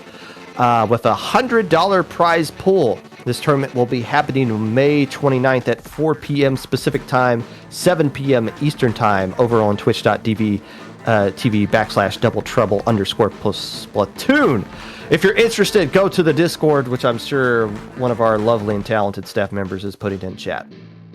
Hey, there's a tournament you can't sign up for, but you should pay attention to. It is the future of what a Splatoon broadcast should look like. It is Friday Night Frenzy Season number 4. It kicks off not this Friday, but next Friday, June the 3rd at 9 p.m. Eastern Time. 8 teams will battle it out all season to see who will become the Friday Night Frenzy 4 champion. All matches will be streamed and commentated on so be sure to tune in and root for your favorite team. Follow it FNF_SPL on Twitter and Splatoon Tourney on Twitch to catch the action. Rush, you and I commentate some FNF sets before, and all the teams playing in it, well, most of the teams playing it are low ink eligible. So there's some name brand teams that if you're watching the stream, you're going to turn into Friday Night Frenzy and you're going to be like, oh, I know all of these players.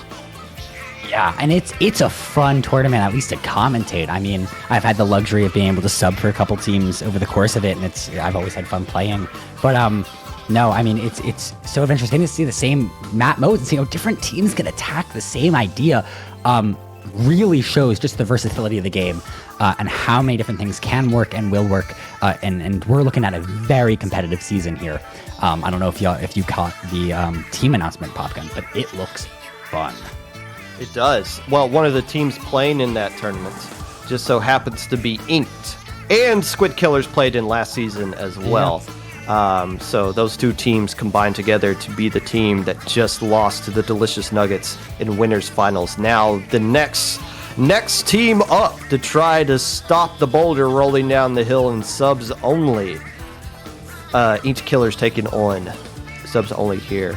And this is going back to being a best of 5 set now that we're in losers finals.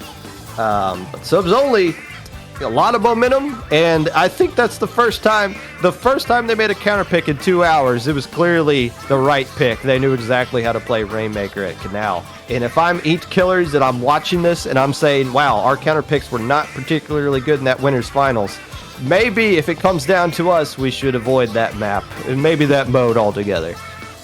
Yeah, I mean, I mentioned earlier, when you have a team of players you don't normally see together, it's hard to predict what's going to come out. But you just saw some very strong gameplay from subs only of them doing what they know and doing what they know best. Analyze that gameplay. I mean, you had a minute to watch that on stream, and now you can hopefully apply a little bit of what you learned. Or maybe you just did like a few games of League and just went in from there. Who knows? Game 1 going to be Splat Zones at Art Academy. Subs only saying, really? The one map and mode we've lost on in the past 2.5 hours is game 1. Great. No, great. Now, they're going to be facing, obviously, a little bit of a different comp. Dynamo's not going to be here. VJet's not going to be here. It's going to be kind of a bit of a mirror matchup. Honestly, you're going to Knots going up against each other. Shooters going up against each other. As much as we've been talking about Chargers being the story of Low Ink going forward, yeah, the team in Grand Finals has that one, but we're not going to see much of that here. This is going to be a little bit more bread and butter comps that we've kind of used to see in tournaments outside of Low Ink. Splat Zone's Inkblot Art Academy. We just saw it on stream. We just saw Subs Only kind of have it slip from their hands a little bit. But I mean, for the first half of that game, I was fully expecting Subs Only to hold that lockout. Freelancing Takoyaki Inkkillers maybe wanted to replicate a little bit of Freelancing Takoyaki in this game one. But I am petrified of the Subs Only counter pick. Well, that's if Subs Only even makes a counter pick up to this point. But yeah, I mean, yeah, you lost this one earlier. It doesn't really matter because you're going up against different comps. You can probably figure out what you did wrong in that last game that you lost. What adjustments you need to make whatsoever. But still, Inked Killers going into this one. And this is traditionally the trap that we've always seen. I don't know what the stats are for this one, but I would say it's pretty much like 80% of the time the team in Subs Only position wins this losers finals, just because that's the first loss Ink Killers have taken all day. Is it the first one they've taken all weekend? I don't think so. I think they're like 1-5 maybe, or 5-1 yesterday. I can tell they you were that. 4-2 yesterday. Yeah. Yes, they were the number 12 seed. Okay, so a little bit of issue going on there. I mean, Subs are the number 7 team. You know, a number 7 seed has never won Low Ink. That's a good stat. You said 80% earlier in Subs Only position wins. Okay, that stat I pulled up out of my sure, butt. but still, I mean, you're looking at the prediction here. That's 64-36. People expecting Subs Only to win. So They you're know. in an uphill battle if you're Inked Killers. They know what's going on here. Hey, I forgot about AE. It's been like, well, it's only been like 20 minutes, but hey, the K-Machine really good here. And I believe that is the 3rd different sloshing weapon that player has used so far on stream. Yeah, and the last one on the bingo list is Explode, but they're going to go down there. That's going to leave a 3v2 situation in favor of Subs Only as they corner that. Oh, both of them going down there. A nice support play from Gel there, and that's going to allow them to get the first cap here and a first lead as they come off respawn. Subs Only in a 4v4 situation. This is coming online early. That's going to force Subs Only a little bit around.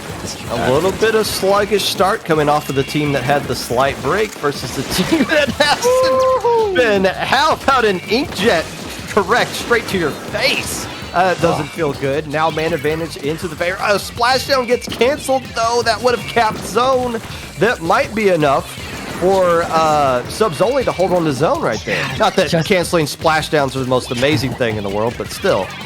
Just Batson along that right side, and they're being forced around the map here. They tried to add some pressure to zone there, but it wasn't enough to hold the cap, and it's 40 ticks remain for Squid Killers. They're going to be the ones popping armor and missiles, hoping for an opportunity to get back in. Jura finding a nice pick with their teammate on the left side. That's going to give cap to their favor as the play on the right side of the map kind of falters. But just so much play on the sides of these maps. I mean, you see Jura there, you see Gel trying to get rid of AE here. It's so difficult if you're a junior in that position to stay alive. And there you go, they're going to go down to AE as they flank around that side looking for one more. You know, the last 2 players left alive are stuck right there. So that's a delayed wipe a little bit right there. So a little bit of lack of recognizing, we're just the last 2 and we're stuck here. Maybe we should fall back to mid, hold zone a little bit longer. So, yeah, a little bit of rusty play coming out from Inked Killers. It could just be a little bit of the break. It could be just a little bit of the tournament's getting longer. We're starting to see a little bit of fatigue start to set in for both sides. But yeah, a little bit of misplays right there has been a little bit of why the difference and why Subs Only's got the lead.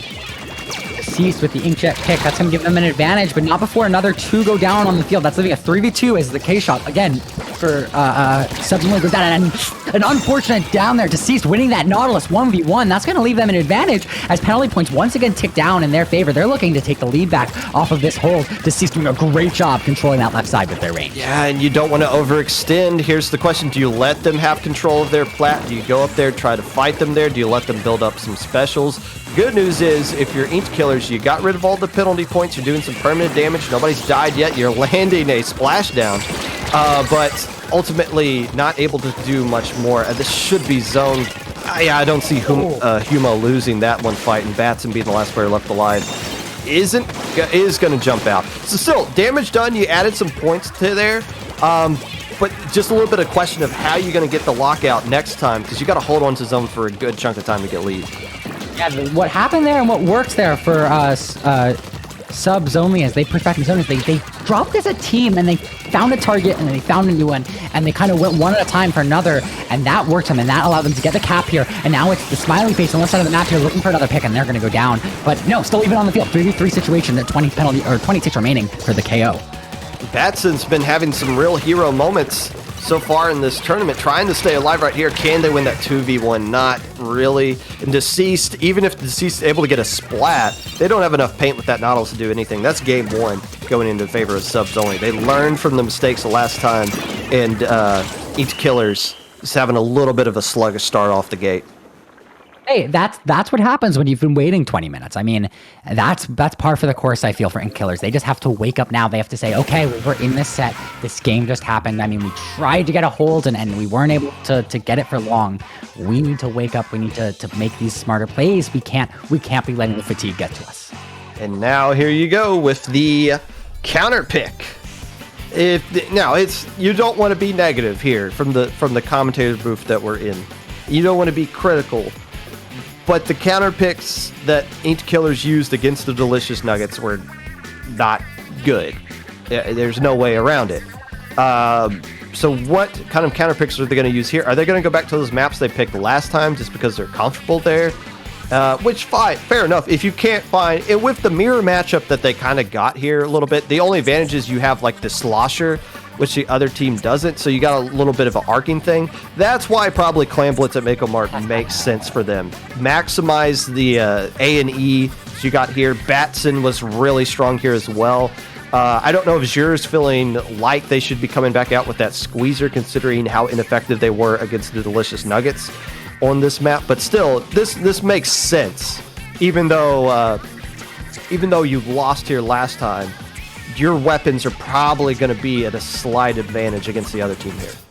I mean, Mako Mart, what a slosher haven. I mean, you get someone a little bit too far on that stack and they're gone, and all of a sudden you're collapsing, pushing forward, getting some clams in that basket.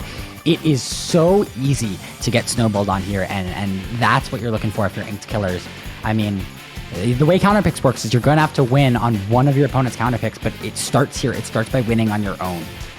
And they are reliant on AE to make some hero plays to make stuff happen. Yeah, that's why game one's so critical. You got home field advantage, essentially. So if you're Subs only, all you got to do is win on your maps, and you're going on to grand finals. However, one game at a time. This is essentially a must-win here for the Ink Killers. And again, the difference here, I feel like the reason they picked this one is AE. Come off that Kensa machine, splashdowns were not really effective that much. So you go back, you said Tri-Slosher. They did use Vanilla Slosher this time, last time. That might have just been for missile spam. Since you're going up against E-Leader, maybe they can go to Tri-Slosher here. They were really effective with it. As well. Not really any slosher weapon can go wrong for AE, and it looks like they are opting to go with Tri-Slosher. So that proves they were doing the Vanilla Slosher the last set. That was more so for missiles against the Charger, but no Charger coming out. They said, all right, let's go to Tri. We're much more confident here with that.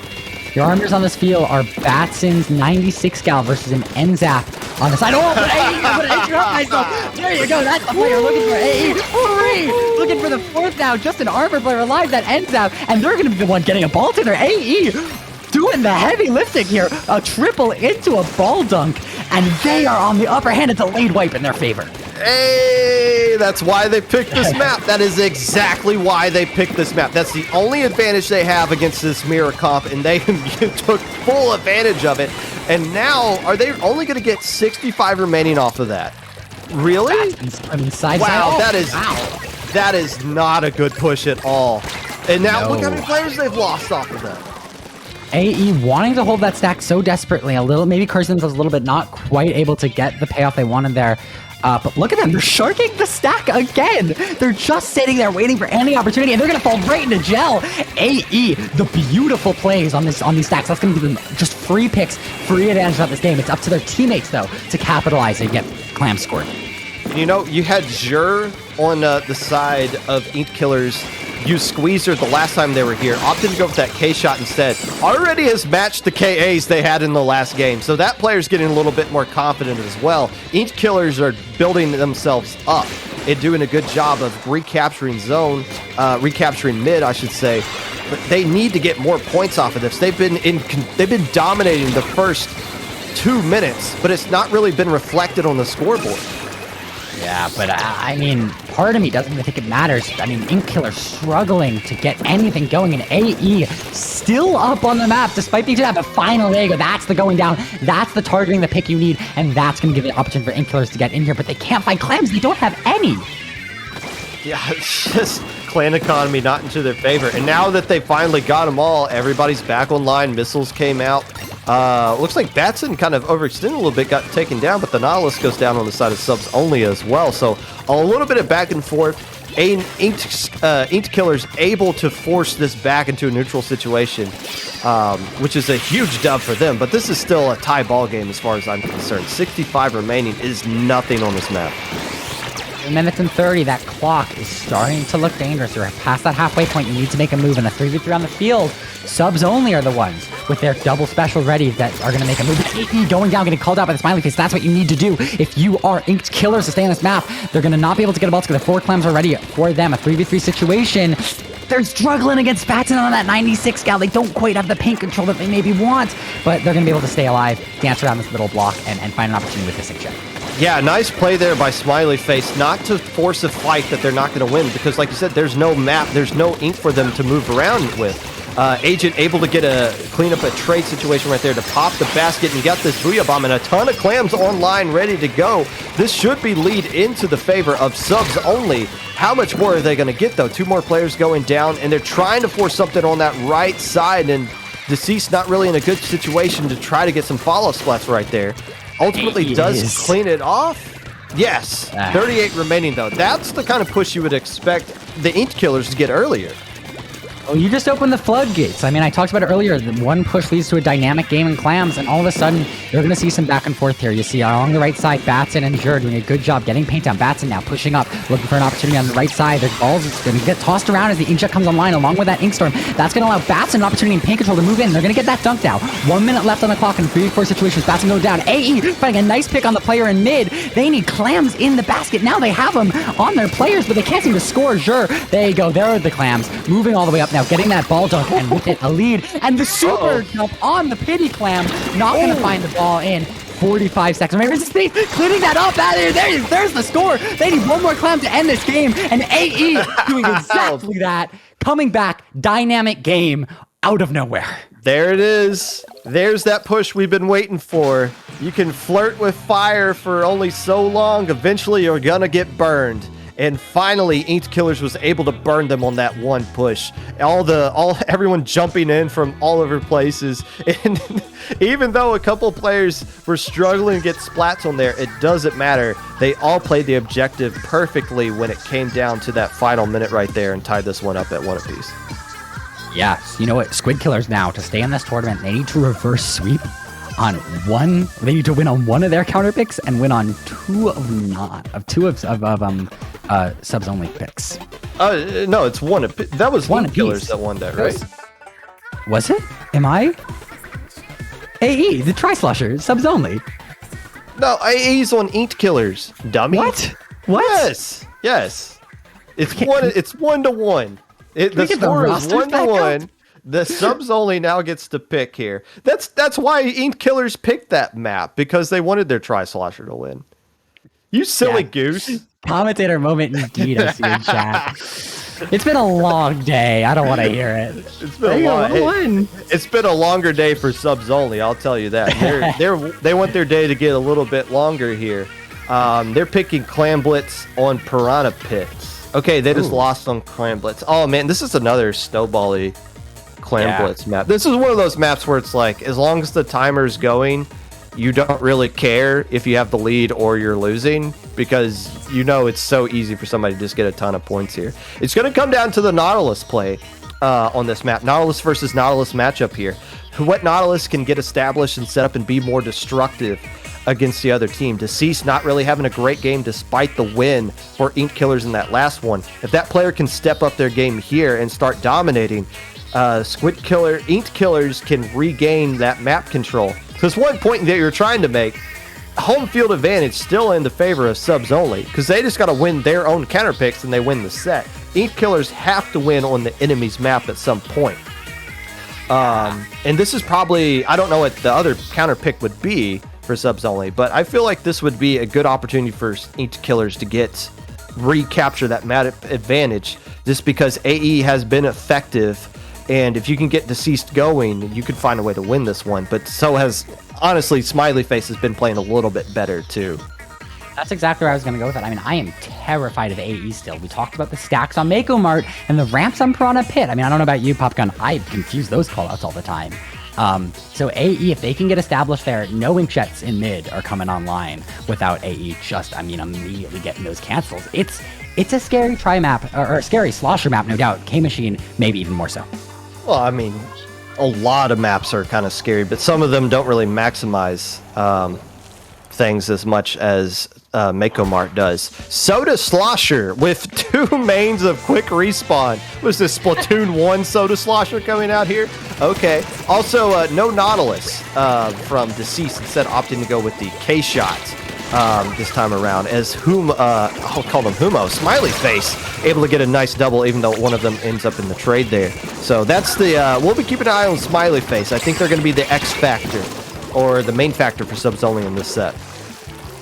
See Agent 8 here moving along the side, trying to control this clam economy and watch those respawns as subs only look for this push. Gel moving back, trying to get an armor ready. They're going to be able to stall this out, but that's going to work to their benefit as they get some specials ready. Booyah and Nautilus are ready, and the Inkjet are ready. That's the Inkjet's going to get popped early and going down to AE. I was talking about that earlier. Armor's ready, and they still have a special advantage that you can maybe force here. But AE doing such a great job playing that dominant gameplay along with those missiles from their teammate, and they're the ones who are going to push up and look for picks. A little bit of miscoordination from the specials there. You pop the Inkjet while your junior had armor, but the junior player did not pop armor for whatever reason, so your Inkjet just dies.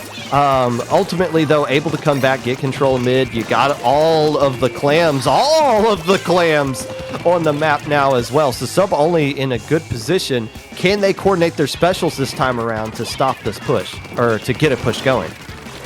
3v4 in favor of subs only. The Inkjets doing a great job controlling area with Booyah online. Agent 8 pushing along this left side, looking for an opportunity, and they are going to get the dunk. Another ball behind them, ready to score twice, but one down in a 3v2 situation. It doesn't even matter. They have a huge opportunity here as Gel moves along the backside. 50 points, already on the board. All you need to do is back up and get some more clams. We're going to see exactly that. AE, they're the one making this fight. They're the one looking for an opportunity, but their defense just not quite enough as they go down. Another one falling maybe quickly behind them.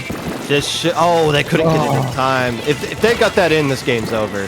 Just because subs only is winning all the fights. They're staying in position. This old Agent 8 just kind of hugging along the wall. No, you can't swim, mate. No. Oh, Snapper Canal moment, but it happens on Piranha Pit. It's a Snapper Canal moment on Piranha Pit. You love to see it. But you saw how blue that map is. The basket's getting broken again. I don't think this game will last much longer with the rate that we're going here. Ink control is not in their favor despite the basket open. Oh, Smiley Face with a nice pick on Deceased. But yeah, not having the clams yet. They're going to have to wait all the way wait out this timer for the basket to fall again if they want to keep the advantage here. And Smiley with a nice pick. That's going to maybe let that happen to AE. Maybe soon to fall, but Deceased going down as well. It looks like subs only able to hold on to that defense for a little bit. One of the teams... This is Ink Killers is losing. Subs only currently winning. Pretty. Now, again, all it takes is one push and it's over on this map. You can gather up a lot of claims, but you got to. Step one is getting control of mid. They can't even do that. All the specials online, tinted missiles and armor coming out, burst bombs ready to go, combined with bubble. They're throwing everything they can, and they're not getting the splats they need. Finally, you're able to take care of one player in the useless area. They got control of the enemy map. Find somebody hugging the wall. Takes care of Gel, who I believe controller died at one point earlier in this set. So hopefully that's not an issue going forward. But still, all of that and nothing happened though. Nothing happened. Yeah, I mean, it's so hard to take advantage. And especially when you're trying to go in from that useless area, it's really difficult to make something happen without a massive jump play or a huge advantage on the other side of the map. Inkjet coming online for subs only, that's going to make it a very difficult fight here. But they're going to go down once again. That Inkjet is really struggling, you said. Well, the Inkjet, yes, but the main weapon, no. Smiley Face is lighting up the Inked killers here, leading the pack with 13 KA, as I would expect they would do. In the kind of comp that they have, especially, it's real easy to splat people when you have control of the map the entire game, which is what subs only has been doing. Picking up the Mercy Clam here, I'd rather not use that when the basket's not even open. They're gambling a lot on this final push right here. Now, again, there's not a lot of time left, but still, using the Mercy Clam at this point, that's kind of a desperate move. Yeah, but AE doing a great job controlling the steps area, putting pressure there. That's going to force the Inkjet to come out. And if it's not fighting a pick, it's Agent 8 going down as the ball looks to go through the rail. They're going to back up, not wanting to risk that one. But Jur coming in off of that ramp, they're going to solo this person. Get rid of Smile. Get rid of that Nautilus player. 2v2 situation. Did the ball go down? The ball, no, yeah, it's stuck down there in that awkward pit area. Oh, it's right underneath the goal. Okay, but they don't have enough players left alive. Off camera somewhere, somebody got a lot of things going here. Deceased. Yeah, I don't think there's much you can do at this point. First off, you got to make a clan in half a second. Not going to happen. So, yeah. Counter pick there. And again, I think they won that on the loadout screen. I think as they came out with a Nautilus and there wasn't a Nautilus on the opposite side to kind of counter that just kind of gave free reign for Smiley Face to just kind of take over the game and dominate. And you see them do just that. The Inkjet's getting canceled left and right, yes, but the main weapon of that thing, especially when you got a ton of paint like the rest of that comp provides you can just kind of take over the game. Credit to Smiley Face, whoever you are, for that one. Whoever you are.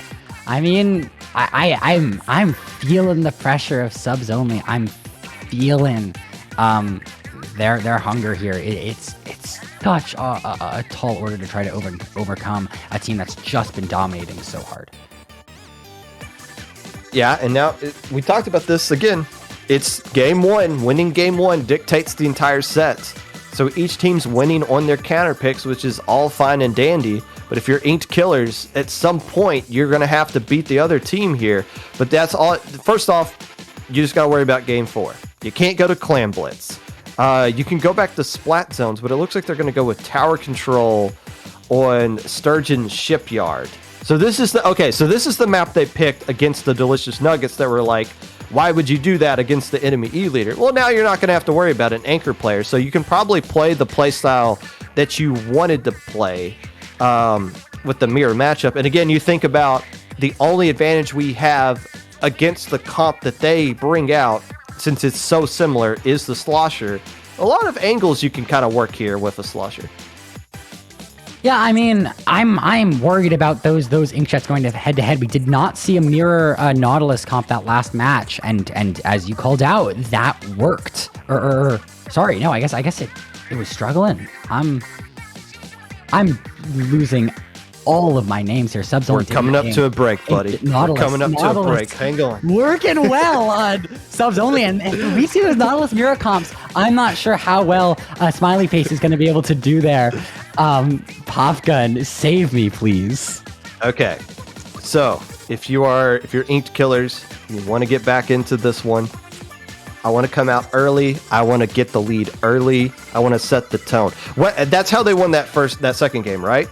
They came out, A&E was able to get that huge quad to start off the game, and they were able to ride off the momentum of that. They need somebody to do that. And all 4 of those players have been popping off at individual times. Batson, back in the earlier set, leading the way on Clams at Mako Mart. A&E's been having some fantastic moments. Zur and Deceased, it's kind of been up or down, but when those two are playing on, Inked Killers is very difficult to beat. So if it comes down to Deceased and Zur, those two being the X factors, if one of them could come out early and set the tone and make a play that gets their entire BC hype, they can ride off of that emotional momentum to get them to the win of this game 4 here. Batson opting to go with the Vanilla Mini with missiles there.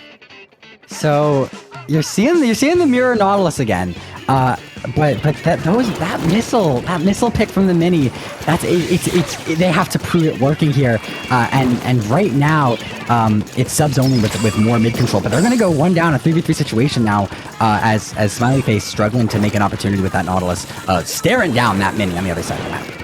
I like seeing the Nautilus versus Nautilus matchup, though. Not that Deceased has been playing bad with some other weapons, but like that's what you're known for. And if you're in a situation where you can get eliminated, I want to get eliminated using my main, going down with my best possible weapon here. But opening push, I don't know if they can clear this first checkpoint. There's a whole lot of heck being thrown at them right there. Double inkjet, but no splats getting taken off of that. In fact, it's the other team getting splatted there. That checkpoint's going to fall. Yeah, it's the tower getting through that first checkpoint for Inked Killers as they storm through. They're going to finally go 1 down and not be able to hold it. But missiles online from Sure, that's going to make it a little bit more difficult to stay alive. But it looks like another one goes down in the rest of the map. That's going to leave subs only to push back into mid. The Nautilus, though, on that right side, it's Smiley Face looking for an opportunity, but somehow Drake's the one who's going to go down. And a nice recap from that left side there from subs only. Something a little bit more risky than taking from the right. That's the kind of play that you see later in the tournament when your brain starts to get a little bit more mushy and you just kind of let instincts take over. Eventually, you're just in a position, you're sharking in mid, and all of a sudden you just dive forward into the enemy base with no real reason other than that.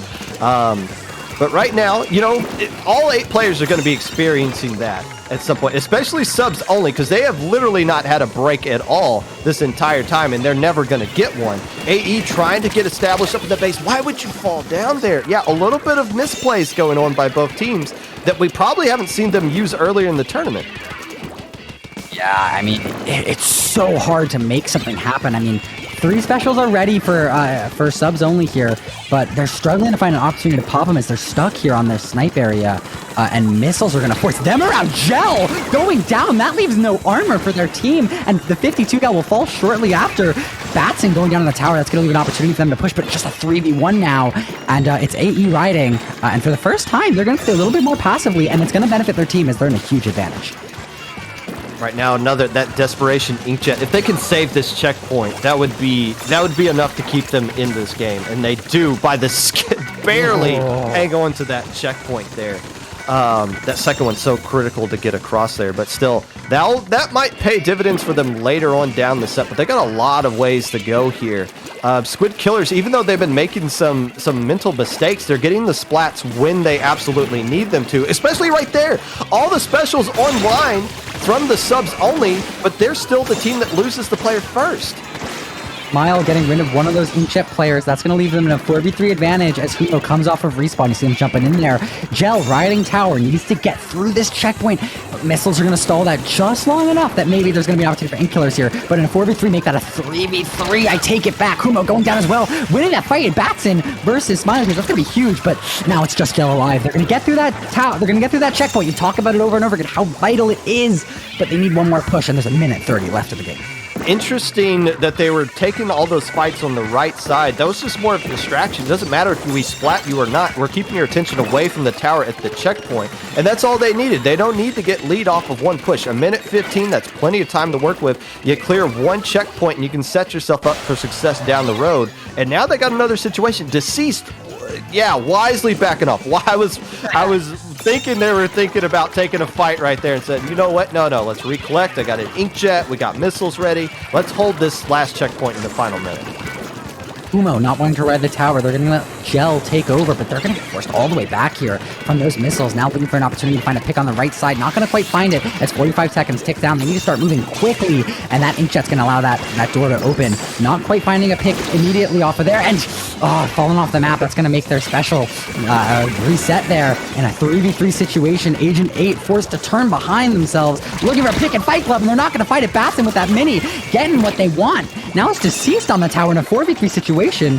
20 seconds left. They don't need to push. I mean, they hold mid here and they win.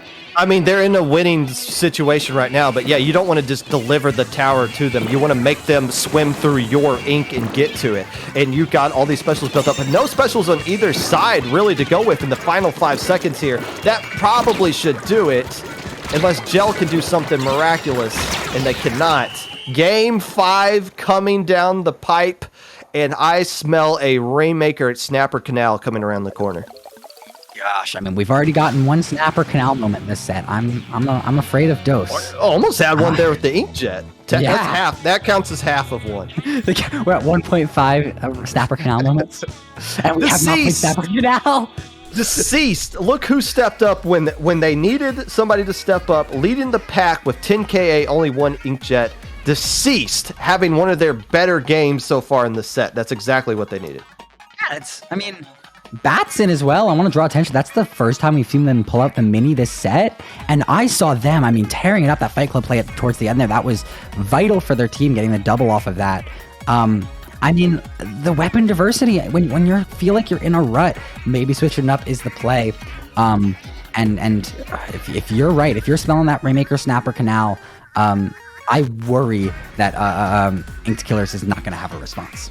Yeah, I mean, again, that mini play busted out when we haven't seen them use that at all. We've been seeing them use just rock with that gal the whole time. That's an elimination game. That's kind of scary when you know your hands might be shaking a little bit, your heart rate's going up a little bit faster. To switch off of a weapon, that's kind of a gutsy call, but like you said, it worked out there. Rainmaker is coming back up, but it is not Snapper Canal. Instead, it is Starfish main stage. I mean, I had a feeling Rainmaker was coming out because the little we've seen of subs only, they've been pretty good on Rainmaker and pretty set with counterpicking it. Probably why they picked it here, waited for game 5 to bust it out. But why this map in particular, I don't know. I mean, again, the only difference comp-wise, it's mostly a mirror matchup, is just one team has a slosher and one doesn't. If you can get that tri-slosher from A&E up in like the enemy snipe or the enemy attic area, that's very frustrating to deal with, to like get that kind of weasel out of the hen house, so to speak. So I feel like if Inked Killers can get their tri-slosher in the right position, they'll be in a good spot to get some spots, get some movement going here. Especially on the defensive side, you can get up, you can kind of position yourself to rain down hell on your own pits. I mean, so yeah. One of the things about Snapper Canal we talked about was that the Rainmaker pick, it allows for really easy snowballing. And obviously it's Rainmaker. Rainmaker moments happen. I would argue Starfish main stage does not see as many. It is, you have to get around really tight corners. It's really easy to stall. It's possible that subs only does not want to rely on that cheese, so to speak. They don't want to end up in a situation where they're getting a wipe and holding forward. They want to play a more strategic, passive game as they're not facing a backline anymore. They're not facing, or the slow dynamo call, or dynamo pick as we saw earlier. They're facing a comp that is fast, and they don't want to bite the bullet because of it. Here we go, game 5. Loser has a date with the delicious nuggets, or winner has the date with the delicious nuggets, and losers have a date with somebody IRL, maybe, possibly, who knows. Vanilla Tri-Slosher coming out this time with armor as opposed to rain, and just all... Well, oh, you're out of ink there a little bit. Not much you can do there. Now starting to push up. Takes on 3 people and takes somebody down with them. That could have been a monster play if they got away with it. No, I was hoping for it, but it's not going to work in their favor, and it's Inked Killers who are able to grab the Rainmaker and push forward here. This is what I talked about. You don't want to end up in a Rainmaker moment. Missiles are going to stall them out here, and it's going to buy enough time for a respawn. Deceased. They're going to try to jump the ramp. They're going to jump the ramp. There it goes. They're struggling. Oh my gosh, Adam's going to Deceased. Oh, at 1 point, Inked Killers survives. But not. No, they don't. No, they don't. It's over. No, they don't. What? Subs only. Got subbed only on Rainmaker. A taste of their own medicine. Who would have thunk? I mean, I said a slower Rainmaker map, but apparently you get a wipe, you hold forward, it's Rainmaker. And who's the person? Who's the person getting the most splats right there? Zur. Oh Finally, they've been waiting for that player to have a moment, and they finally had a moment. The Inked Killers now have all 4 players playing their best. And that, what a set. That is a good set to revitalize yourself to go into a rematch against the Delicious Nuggets. And you need a bracket reset here, but talk about energy, talk about how you're feeling. You are steamrolling ahead. I mean, you want to move as fast as possible. Delicious Nuggets, coming off that break, it is hard to stay in the right mindset. Yes. Now, hats off to sub only. Just a bit of a bad luck right there in that last one there. I think they focused a little too much going after that tri-slosher. They all 3 saw that one, and yeah, they got the trade, but the distraction, once they dealt with the tri-slosher, the rest of the teammates for Ink Killer pushed up and was able to clean up all those other players there. So maybe that was the distraction, A and E getting the trade, but ultimately just focusing too much attention on that tri-slosher and just never recovered from there. But still, hats off to subs only. We don't see pickup teams traditionally make that deep of a run. Yeah, they should feel proud of themselves for that, for sure. I was astonished seeing them this far in, and they seem like this Goliath, a group of 4 that you want to play with again. I mean, this is your first time playing. Maybe you played some warm-up scrims. Maybe you played together before the tournament started yesterday. But hey, you want to play with these people for as long as you can stand them. All right. We need a break. We're going to take one. We're going to take a quick break. We're going to be coming back with grand finals. Get some water, get some popcorn. Go borrow some brain cells from your friends so that you can so that we can not fart our way through the commentary here. And we will be right back with grand finals of Low Ink here on IPL.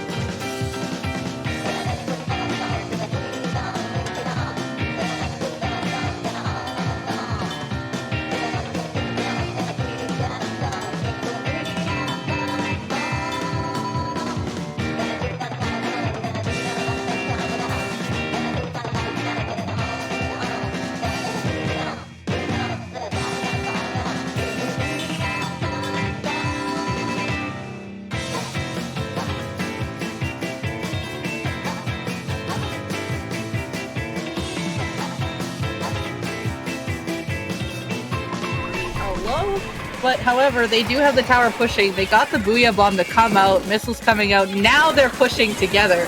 It was a sacrifice worth being made, as the lead could be contested here. That's the right tower is so close to getting look at the nice triple. Look at the nice triple from the Squeezer. I was chatting with a very strong ballpoint Nouveau player who said, yeah, it doesn't have a special, it just has an ink refill. I just want to keep using its main weapon, and you can see why.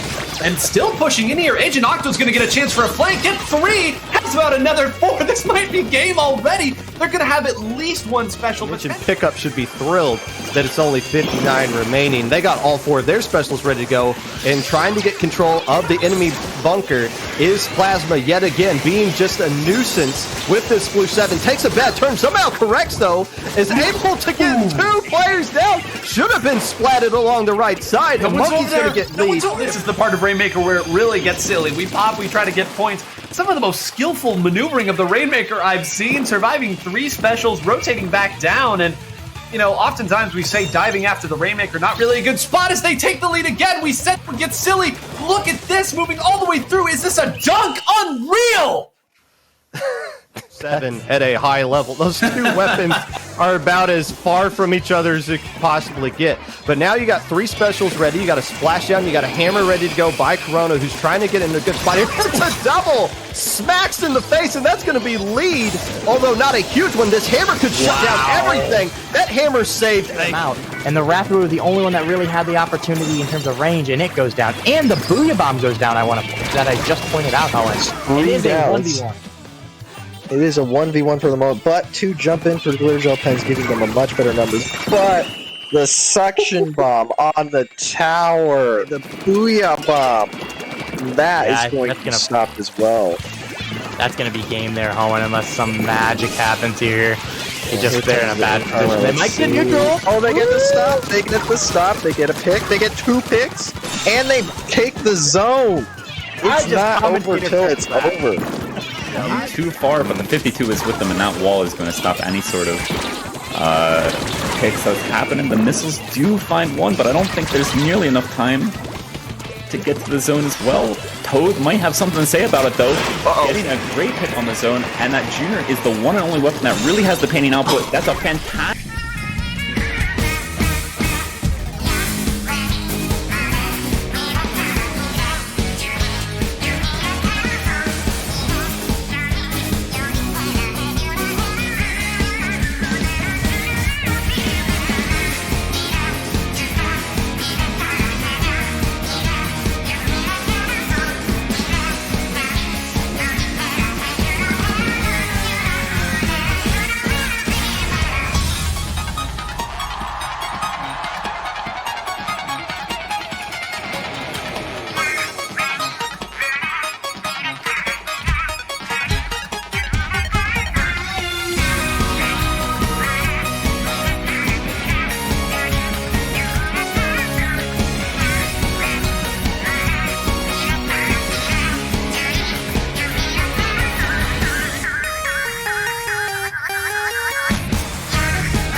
Hello, friends, and welcome back to Low Ink May 2022. We are in grand finals. I am Popgun, joined by Brush. And Brush, you like it when I give you little tidbits of statistics here. I got a juicy one for you.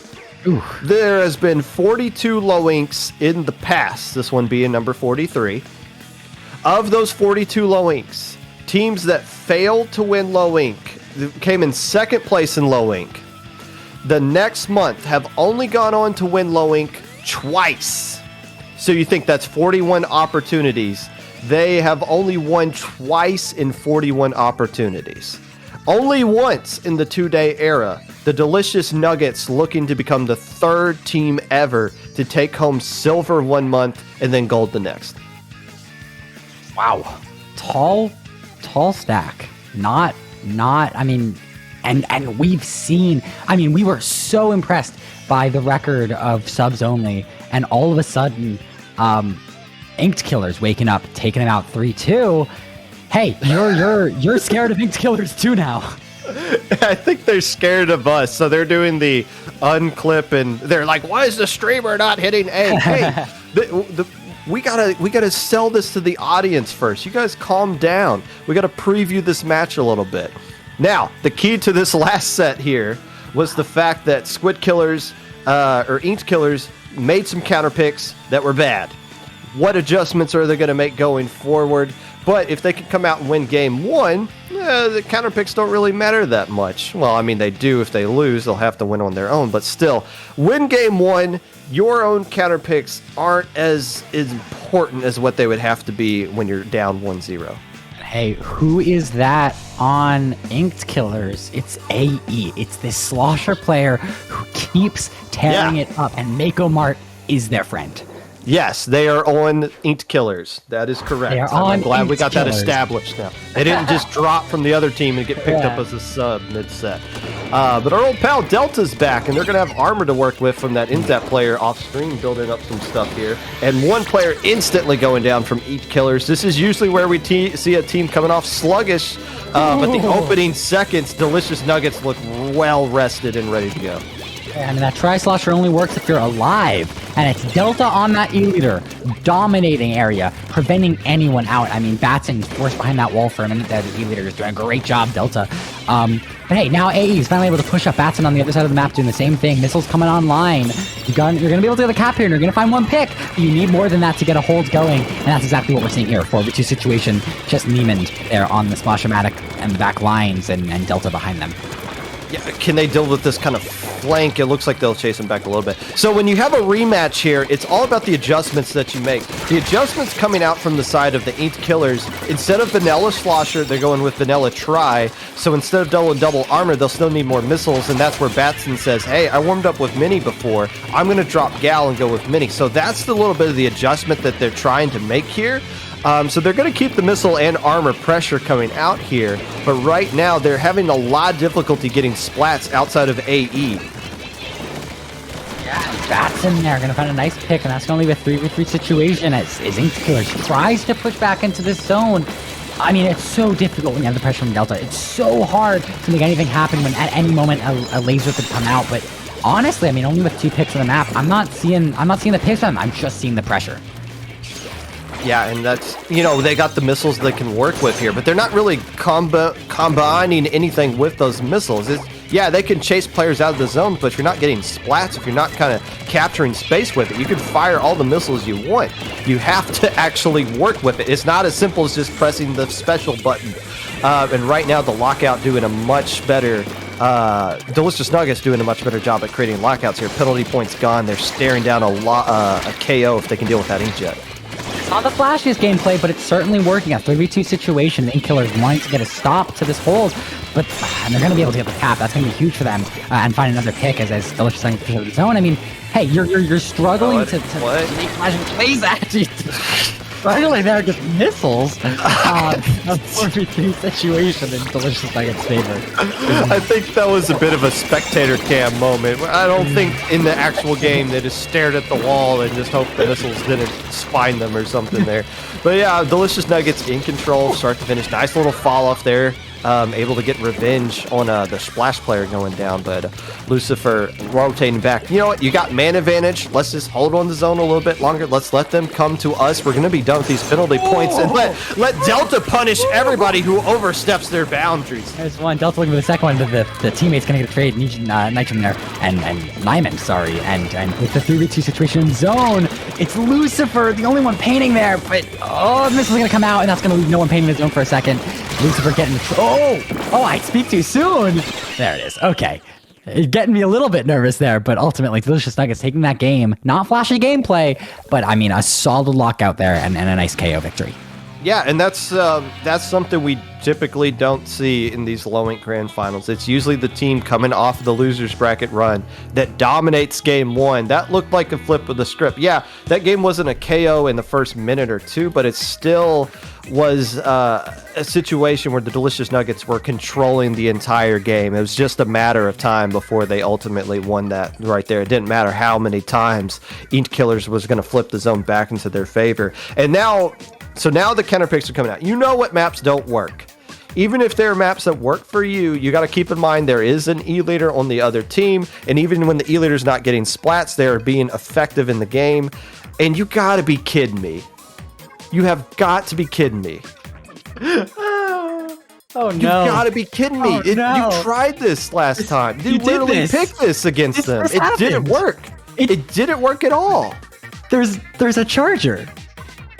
It's so, I mean, look, maybe you've pinpointed something and you feel like there's something very specific you did wrong, or one player made a big slip up or you forgot your prep.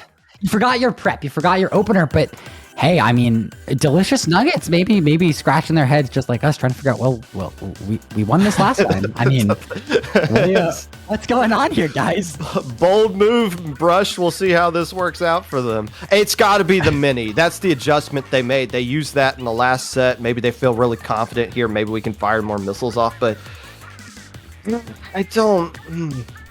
Okay, now we know what's going to happen. They're going to win this and make us both look like idiots. Yeah, right? Exactly. But I've already made myself look win this. It's going to be really questionable. So here you go. You got an E-leader. Surprising no one. You got the mini coming out. You called that right. Popgun, that's double splatling on the side of Inked Killers. They got to make it work, and they got to prove it right. AE going down beautifully, though. The Delta early. That's an E-leader. That's what this map is for. And Delta riding again. We didn't love that last time, but it worked. And now it's a 4v2 situation as this first checkpoint is bound to fall. Yeah, and again, last time we saw this, Delta spent a lot more time riding the tower than getting into the right position. But if nobody's even near the tower, it doesn't matter who's riding at this point. I would still like to see Delta and Lucifer switch, but still, you cleared the first checkpoint in the first 40 seconds. Missiles come out. They are going to slow down this push for a little bit. Armor coming out for the Delicious Nuggets, and they got a great opportunity. And there you go, riding up top there, but it might be a little too late. But still, first checkpoint falls, and you get to keep map control. This is a great opening for the Delicious Nuggets. Yeah, Delta getting that pick from the snipe area, allowing them to keep this push moving. It's Batson now who's going to give some trouble by the tower, but they don't have paint to skim in, and they're going to go down pretty quickly here. A 4v3 situation. Delicious Nuggets only a minute into the game, and one checkpoint down, one more to go, 39 points on the board. They're feeling comfortable. Yeah, I mean, they feel comfortable for the entirety of these first two games. Finally, the Inkjet able to take care of Delta. Namon going in, getting destroyed, eaten alive by Batson, getting their first splat of the game as they try to get another one to follow up with right there. And there you go. Oh, if Batson could get a triple there, that could do a lot to kind of motivate that player to get to keep kind of going and get some more splats. So there you go. Map control finally in the favor of Inked Killer, but that's the problem. You're not used to seeing this in the last set. You're not used to getting splatted from halfway across the map in the last set. Yeah, and AE is gonna find the pick on Delta, but it's too little, too late. It's these. You're getting the plays you want to make, but it's coming out just barely, not in time. And it's Delicious Nuggets still with the punch ready to throw. Yeah, 3 minutes left to go. I mean, it's still technically anybody's game, but you got to get control of mid, which the enemy is taking the fight on your side of the map. The Delicious Nuggets are keeping the fight on the Ink Killer side of the map. And as long as they're doing that, time is coming off of the clock, ticking away. Yeah. You got a lot of ground you got to make up here. And yeah, you're finally starting to get control of mid, but now yeah, now you're going to use these missiles beforehand. And did they use both missiles at the same exact time? They did. Armor. And it's gonna find one pick, but it's gonna give them a checkpoint. But Delta is Look at him so dancing. hard to deal with. Batson hoping to stay alive, and there you go. It's just deceased in mid. Delta finding a pick, 2 more finding picks ahead. That's actually huge. The That jump they is were gonna able to be clear big, that but checkpoint. Yeah. I'm not holding my breath with 2 minutes left and 1 down against their favor. Delicious Nuggets are pushing once again, and they're charging their specials. They got the nice. fastest from the tower. They're ready to move. Nice heads up play by Deceased. I'm the last player left alive. We're so close. Even if Delta splats me, it doesn't matter. We can get across that checkpoint. That does a lot for this. But now you got this giant boulder rolling down the hill. 2 players going down. Neymon starting to push up. Bubbles are on that right side. There's a party in the Inked Killer side of the map. And the cost is going to be this checkpoint unless they can find a way to sneak up behind. But they do! Now it's just Batson left alive. But they did able to take care of enough players. Can they save this checkpoint, though? It seems like they got to feed in right here if they want to do that. The question is, can they even keep this game going? They're able to stall it, and Neiman's going to back up here, possibly wisely so, but finding a pick with that bomb rush, the pressure is not done, and they're going to be able to keep paint down in this area. Armor coming out from East, that's going to do a lot for them if they're able to move up here, look for a pick, try to help out their teammate. Neiman's on the left side of the map. They're going to find a trade there in favor for their teammate, and it's Lucifer trying to make moves. AE going down above them, I think that was to Delta there on that E-leader, and the pressure never stops from Delta. And again, it's the rest of the teammates from Delicious Nuggets capitalizing off of the space that range of E-leader is giving them. It's the entire team working together, and they're just feasting right now. The Nuggets are feasting right now. The tower's staying on the enemy side of the map, and look how much pink is on. They almost got some pink at the enemy spawn. That's the enemy great. That player's just kind of having a little dance party in right now. They're way too comfortable here. And even proving this bomb rush effective, not going to get rushed by AE there, and that's going to allow them to keep the pressure up, keep the paint moving. It's just loose front tower. They are going to go down. Neiman may be looking to save that, but look at Delta in Snipe. Finally, we didn't see it last set, and we're seeing it now. That's the content you want to see, and they stay alive, and they back up. They don't even need to go there. They can go wherever they want and do whatever they want at this point. And now they're going to get one more opportunity, unless some sort of hero shenanigans go out here, and you're going to have armor and missile to work with. Somebody needs to ultimately just come out and get a quad right now. That's the only way Ink Killers is going to find a way to win this one. Missiles coming out again. A quad missile on the E-leader is going to force them to move, but they don't have to dodge any of their teammates. Batson being the last player left alive. And look, you don't want to be... we're not trying to come on here and be negative or be critical, but I'm sorry, I don't understand what the game plan was with picking that map. I have no idea why they picked that. I mean, it's best of 5. Every game matters. You need a bracket reset if you're Inked Killers here. And a game like that, now you need to reverse sweep 1, and then look at winning another best of 5. I don't know if you caught it at the end there, Popgun. AE, you talked about a hero play. AE really wanted it. And they were top KA on their team there. But just barely not enough. And they ultimately went down, leaving just Batson alive on tower, as we saw. Yeah, and I mean, now you only get one more chance here, and we might get a 3-0. But if you can win one game, and then you can force the Delicious Nuggets to make some counter picks, maybe that'll work a little bit better into your favor here. But now you have to absolutely pick something that you know you're going to win on, and is just going to cripple the other team. And then you also got to keep in mind, if this set were to go even long, somehow to get like a bracket reset or something, there are still players waiting for Delicious Nuggets that we saw last month that are probably waiting to come in at any moment that the other team fires off double missile and double armor comp and takes Delta out of the game. But until they do that, there's no adjustments that need to be made by the Delicious Nuggets. They have a backup plan for what kind of adjustment can be fired at them, and they don't even have to use that. That's how strong the Delicious Nuggets are right now. But yeah, they're taking a little bit more time on this counter pick. Makes sense. But I mean, if they pick Rainmaker at Humpback, okay, it's Rainmaker at Stairfish main stage. Fair enough. Yeah, At least it's not a map the other team's going to pick. it worked once, and the back line can make it difficult to play quickly. But Delicious Nuggets. I mean, still, we talked about the try getting set up in Snipe. How about a Charger set up there? Just applying pressure. If you can't get to him, you can't get to him. Yeah, fair. So. But still, like on a Rainmaker, you still have a little bit of the advantage. Now you could use like we might see like a Stingray coming out here. We might not use E-Leader here, or not see E-Leader here from Delta. It might be more of like a Firefin or a Vanilla Charger coming out. I mean, you see the rays on Rainmaker, but part of me wants to see that Firefin. I can imagine. I mean, we saw Neiman tearing it up with that Bomb Rush last set. How about Delta with a Bomb Rush and Neiman able to play a little bit more aggressively, not forced back with their bombs? And I think that synergy could be fun to watch. The tournament could be over in a matter of seconds with how these Rainmaker games have been happening here on stream lately. Batson going with the H3D this time around. That's something they didn't use. And Soda Slosher as well. They were using Try in the last set. So a lot of adjustments being made here from the sides of Ink Killers. I like it. Oh! Sure, with the missiles, they're quickly fighting 2 off of that pop. They're going to look for the 3rd one. They need to pick up this Rainmaker and move. Well, they lost 2. They lost 2 on their own somehow. Oh, Delta got a double. A collab? Wow. What an opening. What an opener. Oh my gosh. Delta now the one playing for a pick here as the Rainmaker gets picked up by Inked Killers moving along that left side. Delta's struggling to find an angle as Neiman goes down there with the Splash-O-Matic. 80 though with the double combo, finding a nice pick, looking for one more on the Rainmaker. They are going to find it, but not before going down themselves on a trade to Batson there. Hey, Batson on that H3D. We saw them switch it up once in a possibly decisive set. How about 2? They pulled out the mini before. Here's the H3D. Yeah, again, the adjustments being made here. I like the fact that Ink Killers are making a lot of adjustments.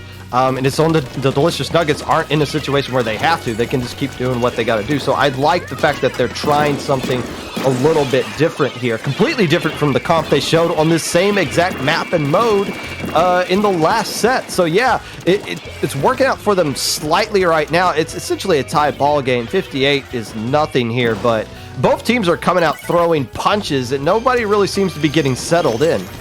And there the picks starting to come. 2 specials are ready for Inked Killers as they end up in a 3v1 situation. 3v2, sorry. And now one other goes down, and that's going to leave a huge advantage here as Delicious Nuggets are off of respawn, and the Rainmaker gets grabbed. They're looking to extend this lead, but Batson is struggling to find an opportunity in as Delta just controls area. And there you go, find the splat on the Rainmaker carrier. Delta now getting that pop with the Firefin. A nice. There's still one there. Yeah, okay, I was about to say there's still one more player sharking around there, but add it to the lead a little bit. Not a lead you're going to really win with. 3 minutes left to go, but the difference right now is Ink Killers are kind of controlling this entire game. They're keeping control of mid. They're not letting the enemy team come to their side of the map, and they're putting the pressure on the Delicious Nuggets to kind of stay back a little bit here. But there's some shenanigans going on right here. Now with Armor starting to strike, and they don't get the splat. What a play by AE. And Lucifer now struggling to deal with the player behind him. They are going to find it. At least a 3v3 situation. Now a trade. Now 2v2. Just these 2 teams duking out mid. But hey, we're halfway through this game, and one team has gotten a 39, and one team hasn't picked up the Rainmaker. And games end like that. I mean, it sucks to see and it sucks to play, but that's how a game can end. You know, this is where you get a little bit nervous now as well. That all the pressure is on the Inked Killers. All of the pressure. The Delicious Nuggets aren't feeling anything. Like they're 6 losses away from losing this tournament. Ink Killers are 1. And they decided to pick Rainmaker, which could end at any second. But that might be why they're a little hesitant to push up. But now that they got the man advantage, you have to get up there. You got to grab that Rainmaker. You got to extend this lead. Yeah, the other team hasn't even touched the Rainmaker yet, but you know that their push is coming at some point. You need to get as many points as you can. They're going to take an opportunity here. I don't think they got the man advantage to do it, though. Just AE working as a body block for the Rainmaker against Delta there, and they're going to find the pick on Delta, but they're going to go down themselves and Batson as well, and that leaves a 3v2 situation as respawns come out. Delicious Nuggets in the advantage here. They need to grab the Rainmaker, they need to push up, and they need to push to take this double. Yeah, Delta a little bit out of position right there on the ground of the pit, able to get punished, but again, enough of the distraction from the rest of the teammates to clean up here. But again, all 3 players for Delicious Nuggets going down. They haven't even touched the Rainmaker yet, have they? No, Delta here now, the last one up, and they're forced around the map. But look, Inked Killers can play passively. I mean, you don't want to when you have to win every match from here on out, but they can stall this mid the whole game, and right now that looks like what's happening. 80 struggling to find a pick of the bubble combo. Missiles coming online. That's going to force them around here. 80s all the way in the enemy line. The 3v1 situation. They're going to go down. It's Inked Killers controlling this game. Just Delta and one other in mid as they grab the Rainmaker. Maybe looking for some desperation, not want to hit overtime, hoping to grab and will force some momentum. Look, this is what the map control has been. They finally grabbed the Rainmaker, and they have to retreat with it. Their first push, and they're going to get a negative score off of it. Ultimately getting 4 points crossing the way here. Man advantage in the favor of the Inked Killers. One more player jumping back. They're just holding on to that missile. They're trying to just close out this game right here. So it looks like they're going to give them an opportunity to get a push off here as the Rainmaker resets. If they can find a way to pop it. Oh, they do, and take down a player with it. Lucifer can't go down now, though. They're the Rainmaker carrier. They need an OTW. And there's a 3v4 situation. Bubbles are critical. They're just going to hold forward here, looking for it. Oh, points. So close, but not able to take the game like that. And they're going to a game 4. I thought that was tourney.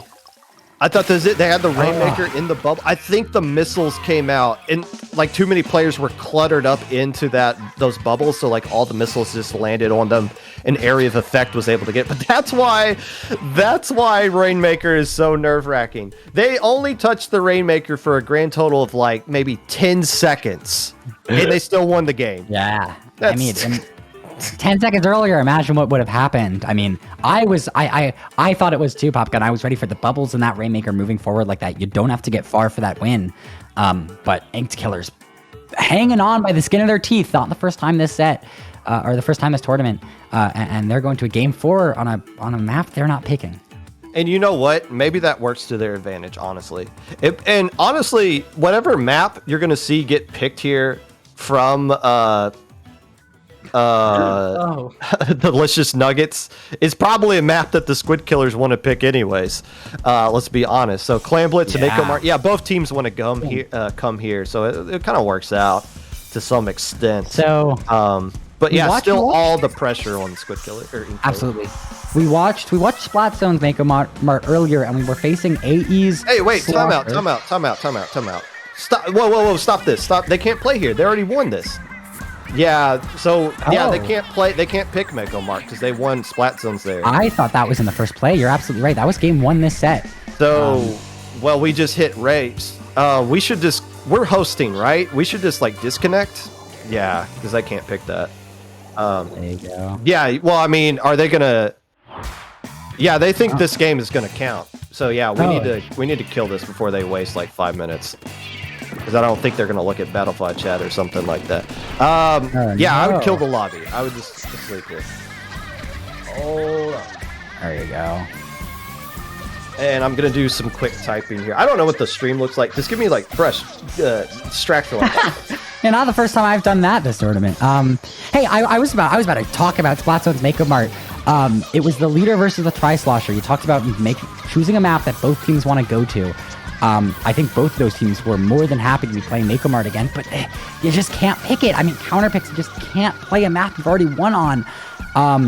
And so a weird situation, I think, but Inked Killers not going to a Tri-Slosher Haven just yet, unless, Delicious Nuggets pick something that's going to help them out.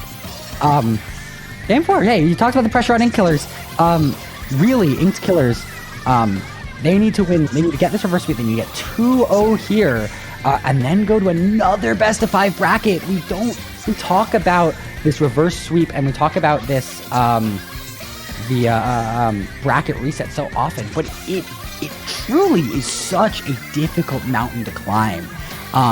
And Inked Killers, I mean, maybe shaking in their bootsies, getting a reverse sweep is in and of itself not an easy feat. And they're going to go with Rainmaker on Humpback, which is a legal pick. They just lost that Rainmaker game, so they can come here. That's kind of what I was expecting them to do anyways. But yeah, I mean, it's a little bit of a clerical error here on our part, but we were able to catch it. So for those you didn't see it on stream, but the game actually started and they were playing it out, but we are the ones hosting, so we just killed the lobby, and they were probably really confused until they looked at Battle5 chat and was like, oh, okay. So there. Oh, yeah. All right, so there you go.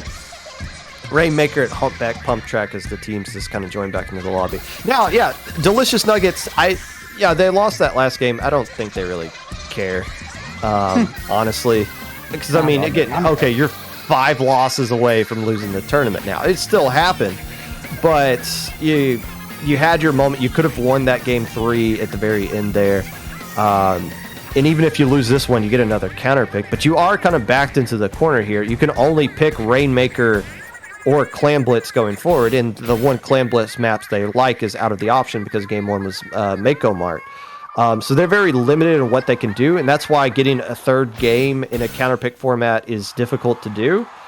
And maybe that's a bit of advantage of why Inked Killers picked that game 2 map in game 2. It's like, okay, if we can't beat them here, at least they can't pick it against us later, kind of thing. Just get it out of the way. But still, Rainmaker, Humpback, Pump Track. Again, this is the map that Inked Killers picked against the Delicious Nuggets in the winner's side, and it did not go well for them at all. But again, that's because the Delicious Nuggets love this map. They picked this a lot last month. They're picking it a lot this month. The teams keep picking it against them for some reason this month. So this is a very comfortable pick for them. You see them, or you and me see them, they pick their weapons really quickly. They readied up. They know exactly what the game plan to win here is. Yeah, I mean, look, that Rainmaker game last set, I mean, I was not hype enough for what we were watching at the end there with the bubble combo and Rainmaker sneaking in. We might get version 2.0. We could get 5 minutes of stall and 1 push with 10 seconds left. But I'm sure Delicious Nuggets is not hoping on that. They want to get this quick KO. They want to get this tournament over and done with. I'm feeling fatigued, obviously, with my mushing of team names. So I can't imagine how they're feeling. Mushing of team. Wait, you just going to call them the Delicious Killers at some point? It tends to happen. Oh... Hey, summer's right around the corner here. We're almost through the half stretch. Batson doubling down with that H3. I'm amazed this player can just keep picking up new weapons and be just as effective with it. But AE goes down early, and Lucifer might punish the rest of them for it. And look at that, Lucifer getting 1, 2. That's a full 2v2 situation, though, as a flank on the opposite side of the map happens as well. I mean, it couldn't have been AE. They were down, but I'm ready for this Tri-Slosher to make some moves. It's such a hilly map. AE is looking for opportunities this entire set. Yeah, but they're going to really need it right there, trying to arc something over the wall. Able to get the Rainmaker. Shut it down a little bit here. And a Stingray coming firing. That's a really bad position for a Stingray to be coming at you from the enemy side. Able to get 1 splat, and Batson able to stay alive right now. But once again, complete control in the favor of the Delicious Nuggets. It's just, can they get a lead that they're going to feel comfortable with right here? They got the bubbles to do it. Yeah, but not going to be able to sneak through. 47. Not bad, not great, though, for this map. It's just AE alive, but, it's Delta back in mid. They can't pick up the Rainmaker. They can't force anything. AE. Surviving is going to take the Inked Killers, but they're going to be able to survive a couple more minutes. Yeah, I saw that 1v1. I was like, oh, where's the Charger? If they pick up that Rainmaker, they can get a lot more points right there, but stuck in mid. Rainmaker safely resets, but still, look how blue mid is. Bit of a flip of the script of how the last game opened up now. It's the Delicious Nuggets that are controlling the entire course of the game. Lucifer popping that armor. Noonan looking for that bomb rush. They're looking to pop that early, trying to find an opportunity, and that's exactly what we're going to see. Storm playing on the other side along with the Inkjet. That is a ton of specials on both sides, but to see unable to find a pick with that Inkjet. Just AE looking for a pick on a tie, and they're not going to find it. Neiman, though, looking to clean up that pick on the tricycle. That's exactly what happened. A 2v3 situation in mid, as it's just Lucifer left, and they are going to jump out. Delta, the GG Ray coming online, but not going to quite find the pick as misses for the slim around. The GG Ray coming out with 3 minutes to go. Rainmaker stuck in that awkward... Okay, all 4 players doubling down on this side, though. Nobody's going to try to flank. They're going to get lead off of it, though. They just kind of saw a window and went for it, and they got it. Bubbles able to clean up some last players. Batson just kind of escaping. here. The rest of the team is going to jump in back in, but their lead, at least for now, as we cross the halfway point, into the favor of the team trying to extend this tournament a little bit longer in Inked Killers. Yeah, people love looking at the point value, and I mean, yeah, you can sit here and go 8-point difference, 39 to 47, but the truth is, it's about where you need to get on this map. And I don't think either of these teams have gotten the Rainmaker past the rail. And if you can get one good push, just push the Rainmaker a little bit farther than what you've gotten this far, you're sitting pretty. And Delta, a nice pick on Jur there to start maybe a snowball. You know, I think if one team were to take the Rainmaker to the left, like the flank side, instead of forcing around that elbow, I think you get lead just by like touching that wall. Like you get a lot of points, especially if you can just hop on that zip line and ride it all the way over there. Like there's but both teams, again, when you're getting to this point of the tournament, it's more of just like your natural thought process and skill that kind of takes over. It's like muscle memory at this point, and most players' muscle memory is to just keep pushing it right. Even that push that Ink Killers got the lead on, they've sent all 4 players to the right. Nobody really flanked around, so they're just trying to force things to happen. Both teams are, and right now, yeah, you slightly got a lead, but the Nuggets have an opportunity, if they want to take it, to go the opposite way, and they can probably get lead right back. Talk about how neutral it is. I mean, every pick is turning into a trade, and a T holding forward here. Looking for an opportunity, they're going to actually use as a distraction for Neiman. Just going to find one pick, but Neiman getting forced by Jur there. She's going to have to back up before the 3 situation as Stingray comes online. Delicious there's Lucifer, the only one there. Finally, a T shows up to help this push, and Bubble's coming online. They really like this Bubble play. Wow. Not going to work here. With 1 minute left, Neiman down. Just Batson, a triple kill from Delta? And Delta's going to go for it. Forcing it off, but the Nautilus is already there, and they're not going to quite have anything yet, but Jump's coming in. This push is not over. Oh, they killed him! They got him! They're able to throw it. That's exactly it. 30 ticks on the scoreboard with 30 seconds left. You need an overtime win here if you're Inked Killers. What a heads-up play by Delta. Get in position, keep the Nautilus honest so that they can stay back and my teammates can jump in. Now I'm in a 4v1 situation. We get the easy splat, we get the easy lead, and the tournament is 15 seconds away from bringing it, from being over. Brush, take us home. Yeah, Delicious Nuggets just need to grab this Rainmaker and pull it back. 10 seconds left as the Inked Killers push into mid. They're going to find, they're not going to find a pick. AE is going down. Paint Control, a little bit of a fight in mid, but it's still just for Delicious Nuggets. The Rainmaker are not going to get popped in time. Delicious Nuggets, whatever the statistic is, Pop Gun, go from second place last month to first this one and win Low Ink May 2022.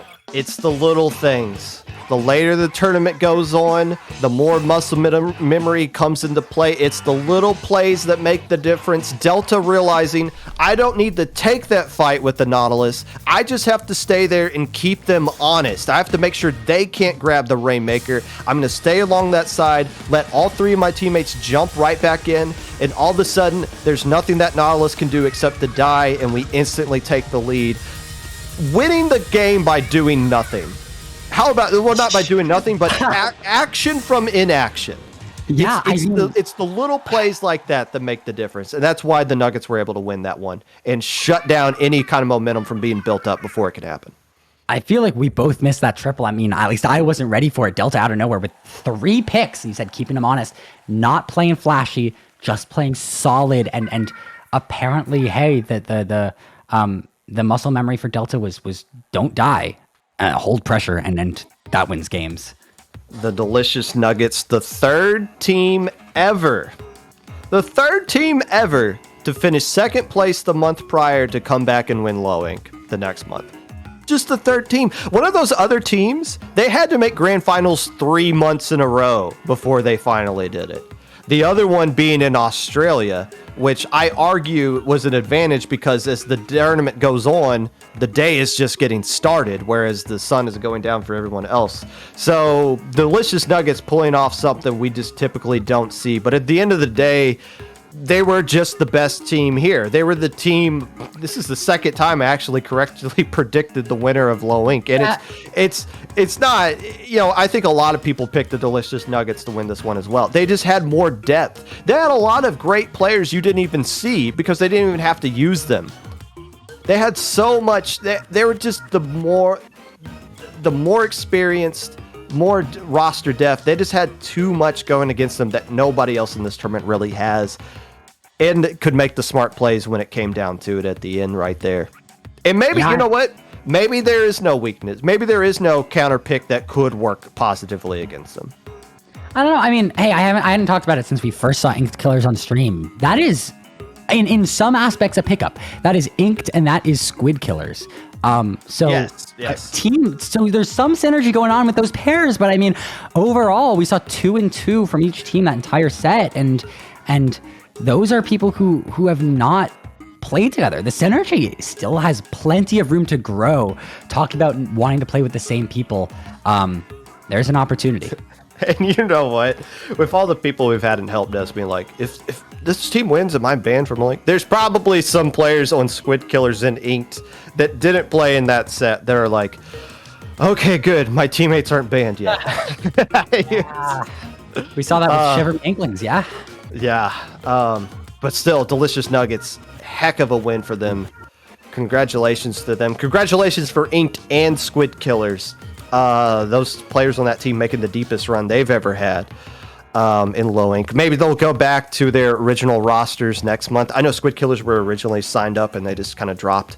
I think during the last week, the signups they dropped. So we'll probably see those two teams in the original form back. You'll see Inked in Falco's Friday Night Frenzy tournament going forward, along with several other low ink teams going in there. So another one for the books. There's only a handful of low inks left before Splatoon 3. The Delicious Nuggets can say that they're one of the few teams that won it in Splatoon 2. Absolutely. Popgun, you want to take this thing home? I do. Before we do that, Brush, why don't you tell people where they can find you?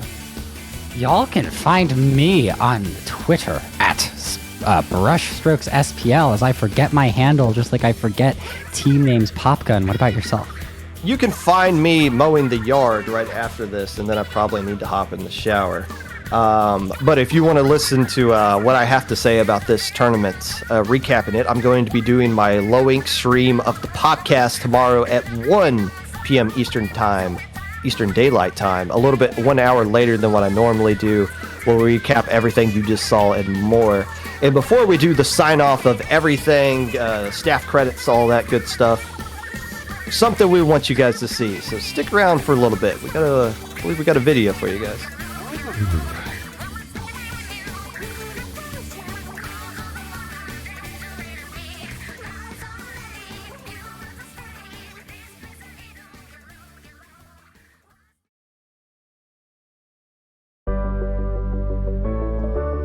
And we're back with more Riptide.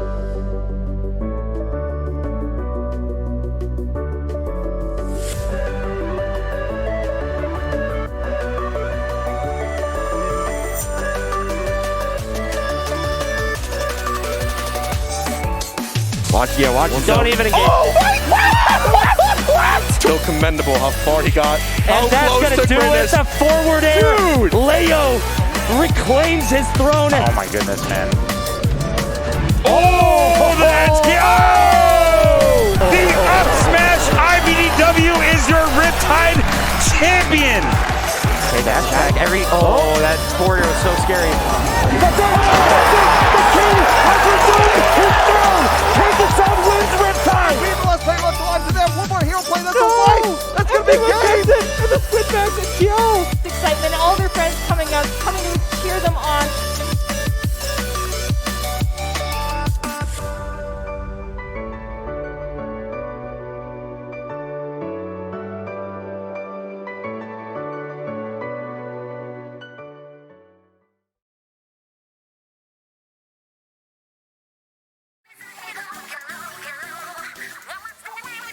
Yes.